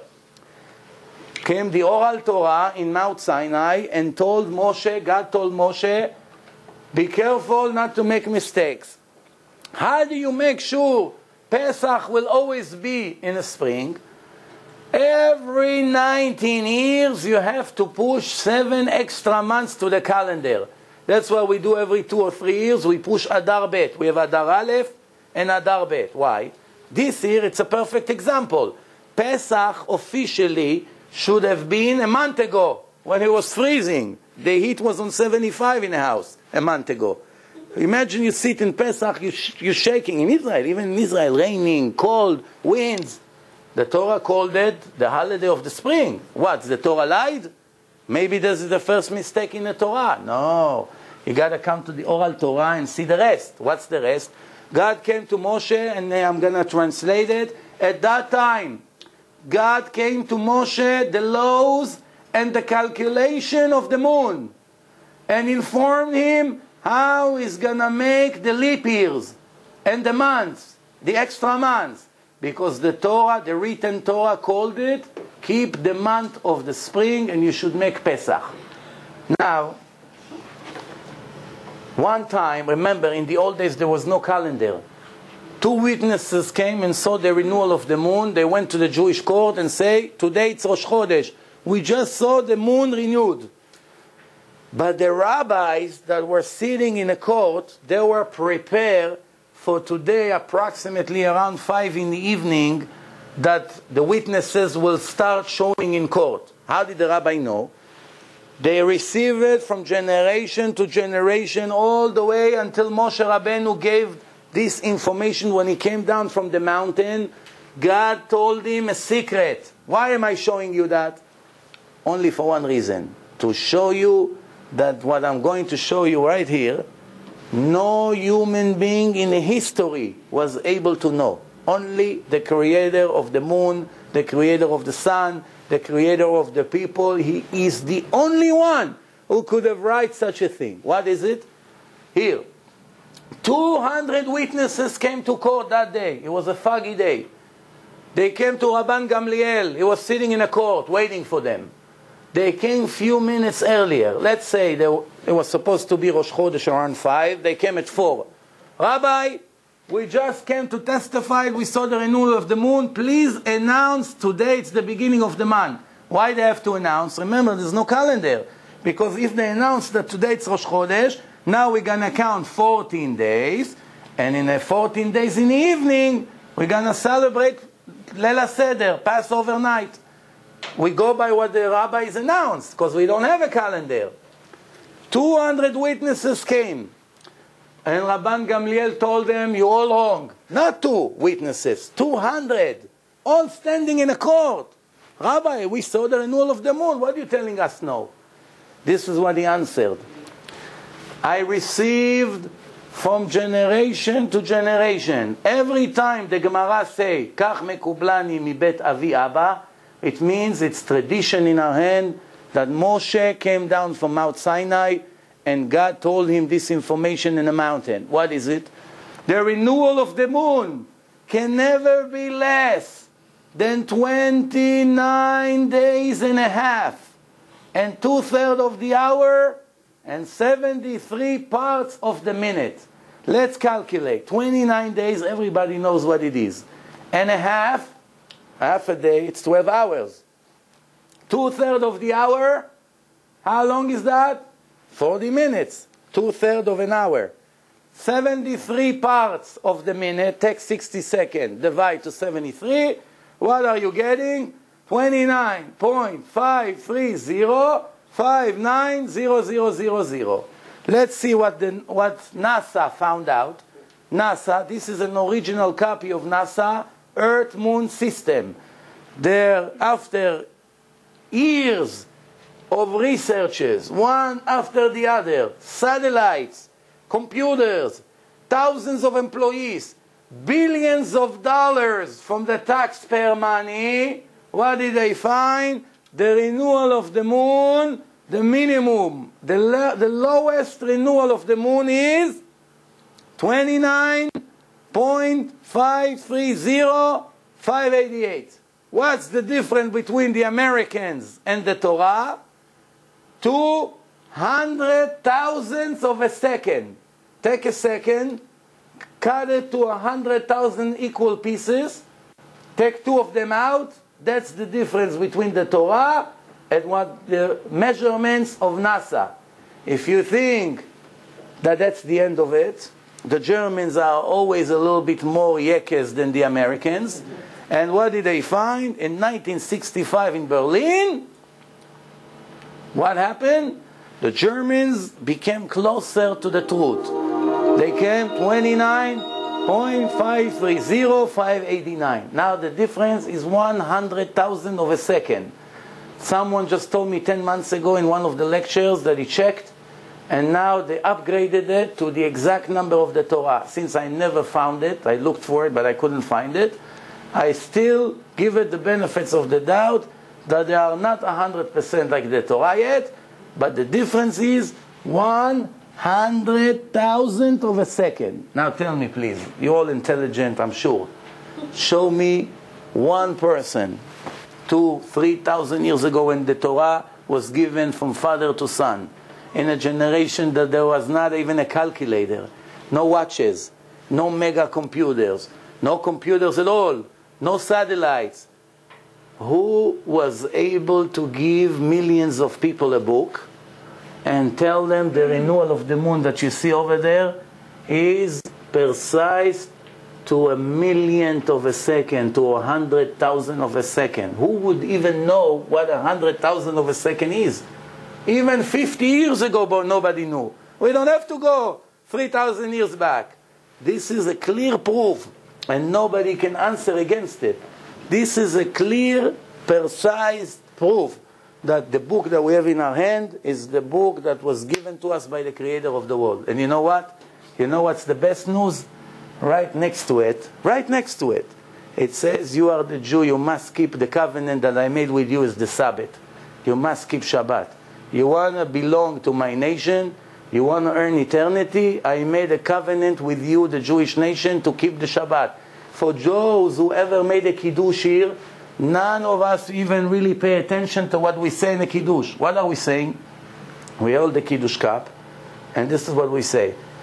V'shamru bnei Israel et ha-Shabbat. And the nation of Israel kept the Sabbath.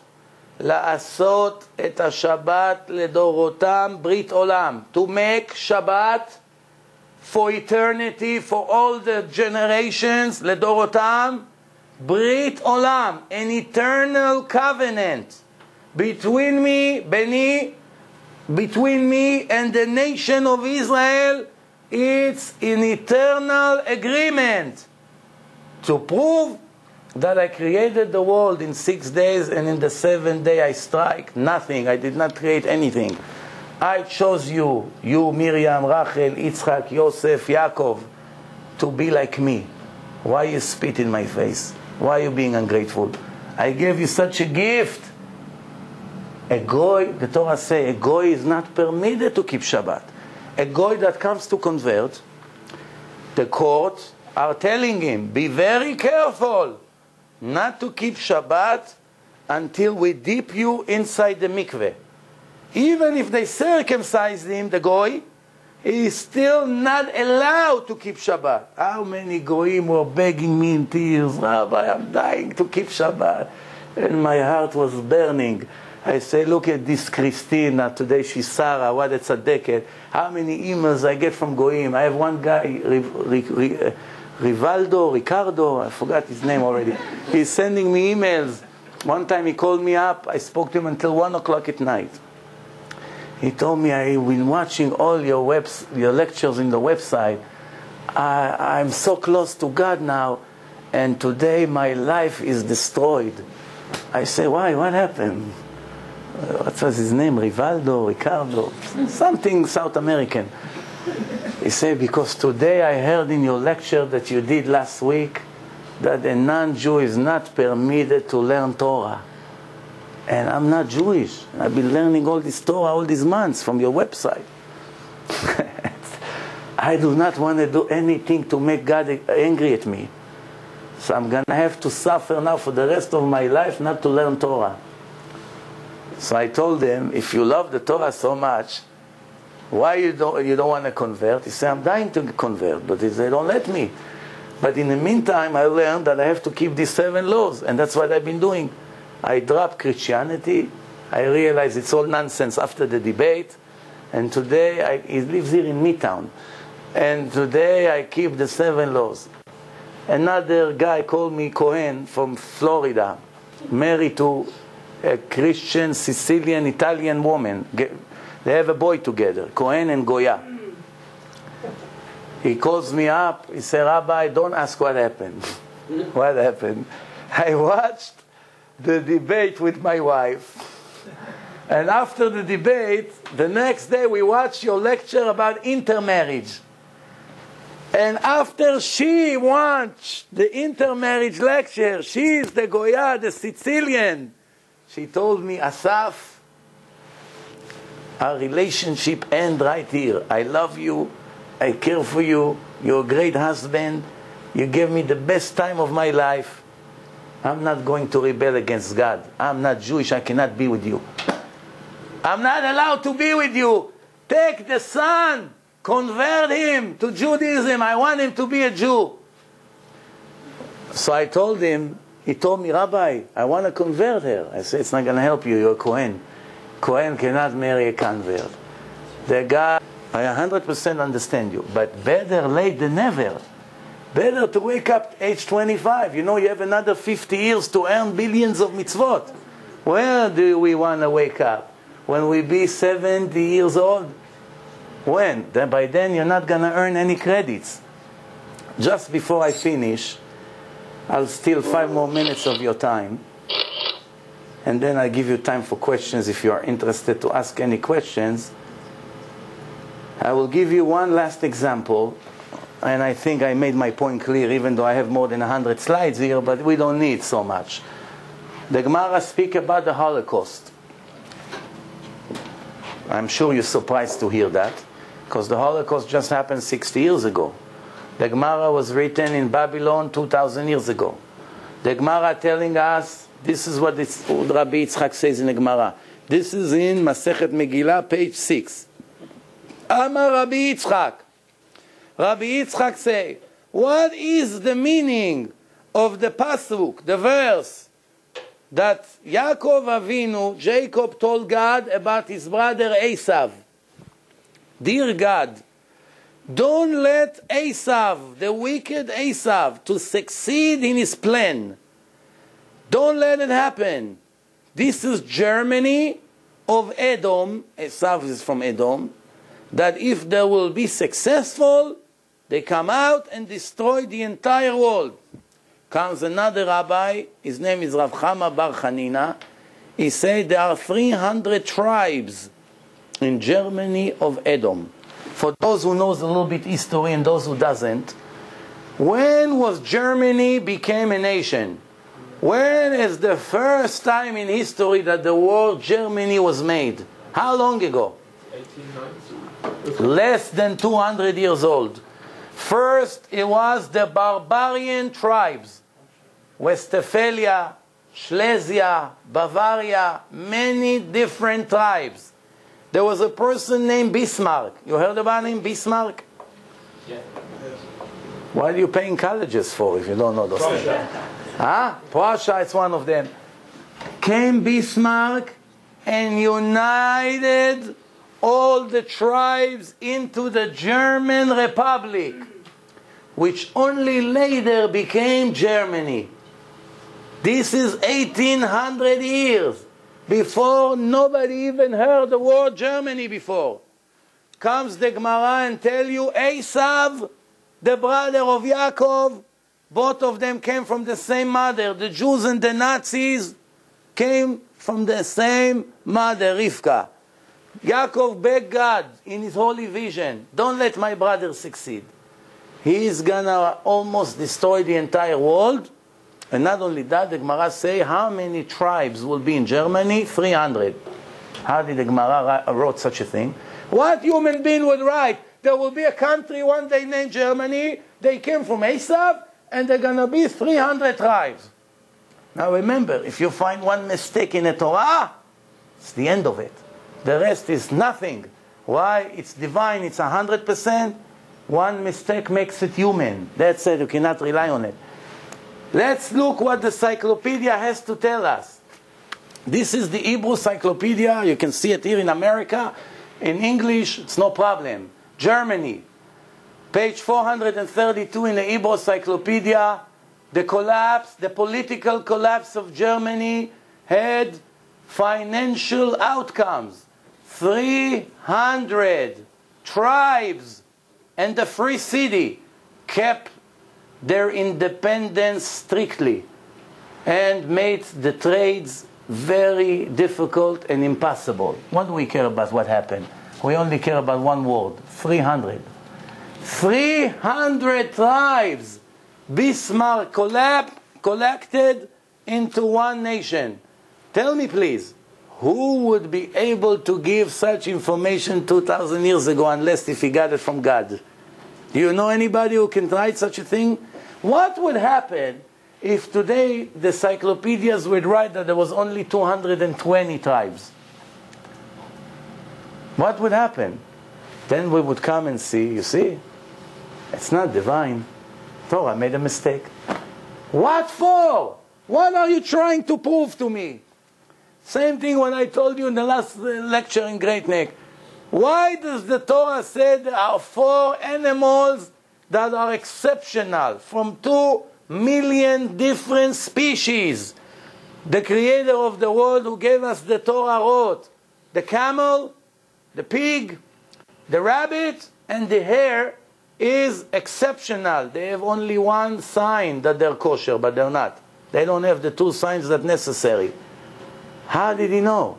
What person knows 2 million species to be able to promise such a thing? Just before he's going to die, it's going to be much more new species that they always come up because they're all mixed together and there's always new species coming out. How did he know there's only 4 exceptional? If we would find the 5th one today, it will be the end of Judaism. How did he know to write that the Western wall will never fall down? How? Who can write in a book, there are 4 different walls. 3 of them will fall easily. 1 can never fall down because I am God protecting it. Nobody will knock it down. The Babylonian Empire came to destroy the first temple 2,600 years ago. They destroyed everything. They left the Western wall standing. The Greeks came just after and they burned the entire Beit HaMikdash. They left the wall standing. The Romans came all the way from Italy to destroy the second temple. They destroyed everything. They left the Western wall happy. Jerusalem had a critical earthquake that destroyed all the houses in Jerusalem. The Western wall did not move, even though there is no cement between the bricks. Nothing. It's just standing based on its weight. 9 times Jerusalem was covered with sand. Only later the archaeologists dig the wall out of it. And what happened? It never fell down. The Muslims 1400 years ago came to build the mosque right where the Beit HaMikdash was. They had a problem. The city was very low. The mountain was very high. The old Arabs couldn't climb 10 flights of stairs to get to the mosque. So they had 2 choices. One is to shave the mountain and make it lower, which is a week or 2 of work. Bring 1,000 people with shovels and they're all going to dig it out and make it lower. And that's it. Build the mosque. So instead of going 100 stairs, they're only going to climb 10, 20 stairs and they're going to be there. What's easier? To shave the mountain, which is about 1,000 feet by 1,000 feet, to shave it, cut it by half, lower it, and build your mosque? Or to rise the entire city of Jerusalem by making arches, and making another floor, and arches, and another floor, and elevate the entire city of Jerusalem to make it convenience for the older people to climb to the mosque? What makes more sense? Who's going to be the fool that's going to do 1,000 times more work? For what? Because there's only one word in the Torah, a divine book. God said nobody can touch the wall. If they will shave the mountain, the side of the mountain is the wall. They would have to shave the wall with it. They will lower the wall. Thank you. They will lower the wall, and then the prophecy that the Western wall will collapse will become false. Since God promised the wall will always stay there forever because I'm protecting it, He got the entire thousands of Muslims. He fooled them. They elevated the entire city. If you go next time to Jerusalem, go in the tunnels underneath, and you'll see the arches that I'm talking about, that they built. Why? It would be much easier to lower the mountain.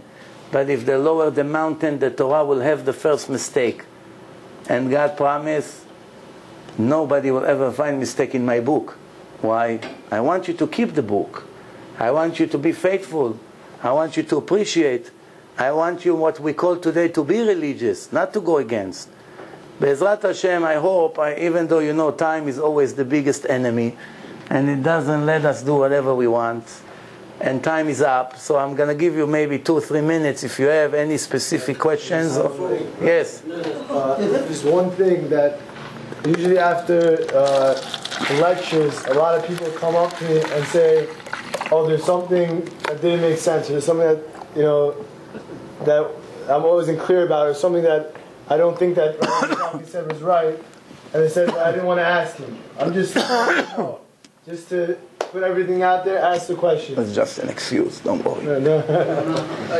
It's just an excuse. Right, before we get to the questions, I just want to make sure everybody understands that we have weekly things in Great Neck for anybody that wants to come and learn on any subject on Thursday nights. We're also going to start one for the girls. So this shouldn't just be something that you come once and that's it, you forget about it. We want to continue this, and people coming to continue learning. The only way a person's truly going to grow is on a continual basis, and we're trying to provide that in Great Neck, with personal tutors that will help you develop and continue learning and succeeding. One other thing, I want to make sure every single person here puts down their name, email address, phone number, so we can contact you for future events. And also, we want to do seminars, and we want to do like a weekend stuff together. So everybody will join. But now we'll go with questions. Thank you, Rama. And I also want to thank Rama. Thank you so much for allowing us to have it here. Really went out of his way for it. And Rabbi Mizrachi, I wanted to let everybody know, I personally became more observant about 13 years ago because Rabbi Mizrachi used to come to Great Neck. A long time ago, and he used to, and continually, for the last 13 years, he's been inspiring Jews and constantly giving over. And if you only knew what this man does, he gives up of himself for the Jewish people for nothing. He doesn't get paid for it. I just want everybody to know that he does it purely out of his purity of his heart, for the Jewish people, and I'm testifying to that myself. So this man goes to sleep 3 o'clock in the morning, wakes up early, and the entire day is only dedicating to the Jewish people. And again, every single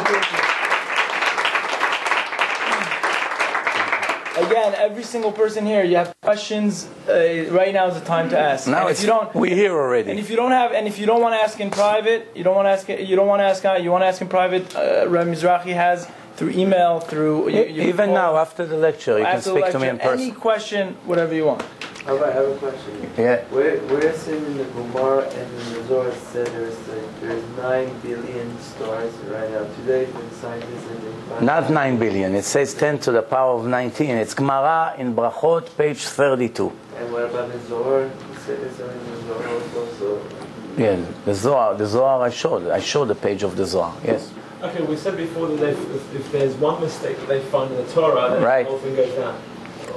Okay, what about creation, 6 days? Now, I know someone came out with a solution to the 6 days, but, the whole thing with evolution, for example, and dinosaurs. Okay, dinosaurs, they said Tenin Gedolim in the Pasuk. Right. But, the fact is that there is a few 100 million years and okay, there are 2 ways to prove it. Easy and hard one. So a short one. Dilation, I think. Okay, I'll answer you. It will take exactly a minute. There are 2 kinds of science. There are objective science and speculative science. Science that is objective, it's math, things that can be proven without a doubt. Science that is speculative is based on assumption and speculations. Now, I'll give you an example. There's 2 ways to prove that whatever you heard in your lifetime from the scientist is all nonsense. 2 ways. One, in a 4-hour argument, which I have it on my website. I once had a debate with Professor Levine from the university about evolution, and in the end, that was in one of the seminars. He got on the stage and he admitted that he has second thoughts about all his career teaching evolution in a seminar in front of all the audience. But I have today a much easier way. I wish I knew it then. I wouldn't go into 4 hours arguments. Because, I had to argue with him about the extrapolation, carbon-14, all the ways that they're using to trick the people that the world is billions or millions of years old. But there's a much easier way. Let's say, what's your name? Ronnie. We are, all the people in this room will have to guess how old are you. We have to guess. So he's going to say 20, 21, 22, 23, 24, 25, 26, 70, 80, 90, 12, 1, 3. Each one of us gives a different opinion to how old are you. Is it possible to think that each one of us is right, or in the best scenario, maybe only one of us is right? I mean, obviously one of you will be right, because if 100 people coming out with a different number, then one of them will get it right. Well, you're wrong, because we can be all wrong. It's no indication that all of us will be one of us right. One thing you know for sure, one thing you could swear right there, that if anybody here is right, it will be only one. For sure, not more than one person here will be right. Why? Because if he say 20 and he say 21, they cannot be right, both of them, right? You're either 20 or you're 21, right? If I say you 30 and he say you 20, can we be both right? What if two people say 29? Oh, that's one opinion. It's not two people. It's one opinion. So now here is the point. Go and check in the last 30 years. All the universities that you know, all the scientists that publish their research, they're all using the same formula and the same methods to use their proof. Each one of them came with a different results than the other. One scientist said the world is 300 trillion years old. Another one said 300 million. One scientist said 10 million. One scientist said 10,000. Go and see that not even once two scientists from two different universities came with the same age. Now tell me, as an intelligent person, if I have 500 scientists, 500 different researchers, each one of them claim the world is a different age, how would I waste a minute of my time with those fools? You tell me. Well, there is a difference between 500 people coming out with a different age. With the same techniques they're using. Yeah. Okay. In every experimental Go ahead. method, Yeah. in every experimental method, you will always find an error. When you measure the size of this cupboard, you're always going to come with a percentage error. So the question is, are the errors just one? Did you listen to yourself? Percentage error, you know? Yeah, of course. Yeah, 1% different, I wouldn't argue. I was a scientist. Okay, go ahead. The point is that if the scientists, 500 scientists are coming out with a different age, and the age varies from 100 million years to 200 million years, and 500 different numbers in between 100 to 200 million years, then obviously they are very, very different. But all of them have a minimum of 100 million years and a maximum of 500 million years. Not true. No, I'm just... I once myself watching Discovery Channel that in one show they say the world is 10 million years old, and another time I watched... When you say the world, you mean the Earth or the universe? The Earth. Okay. The Earth is, according to one show in Discovery Channel, 10 million, and in one show 300 trillion years ago, when the Earth was shifting and they started to give you all kinds of assumption how it started. I actually have a clip which They is... said the universe is 15 billion. It can't be, the Earth can't be older than the 15 billion, 300 trillion, 10 million, 10,000. There's some scientists that say the world is only a few thousand years old.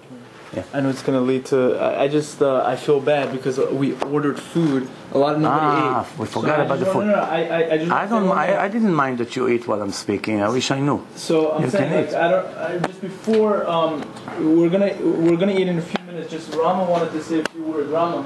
All right, we're gonna continue me and you later. Okay. Any more questions? No, before we take the opportunity.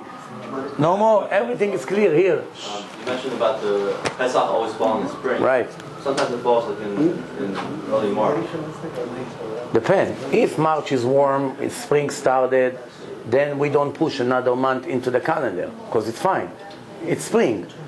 If it's still cold, once we push another month, we postpone Pesach by another 30 days. Then it falls in a warm time. But solar calendar is still about spring. We go by Hebrew spring, not by English spring. By Israel, yeah. Okay. Any more questions? She still has questions. Yes, questions. Okay, so just like we have a little question based on what she asked before. Yeah. When the Jew doesn't follow what he's supposed to do, he has the potential to come back maybe as one of the goyim later on and live that life? A Jew almost always will be reincarnated if he gets another chance to be born as a Jew. With one exception, which I don't want to say what it is, I don't want to ruin your night here, but there's one exception to it. But generally, the Jews always come back as Jews. Yes. So what is the exception? I don't want to say it in front of the camera. I'm sorry, Mr. Rama. They don't finish The question. Yeah. What's the rush? Let them. They're already here. It's an opportunity. Let them ask all the questions. Like he said, I don't want to leave, and tomorrow the people say we have a lot of questions. No, any more questions? You probably have more questions for me, no? Everything is clear. My questions will take a long time. Will take a long time. Okay, you can call me and ask me the questions. Okay, no, any more? Thank you very much. Good night.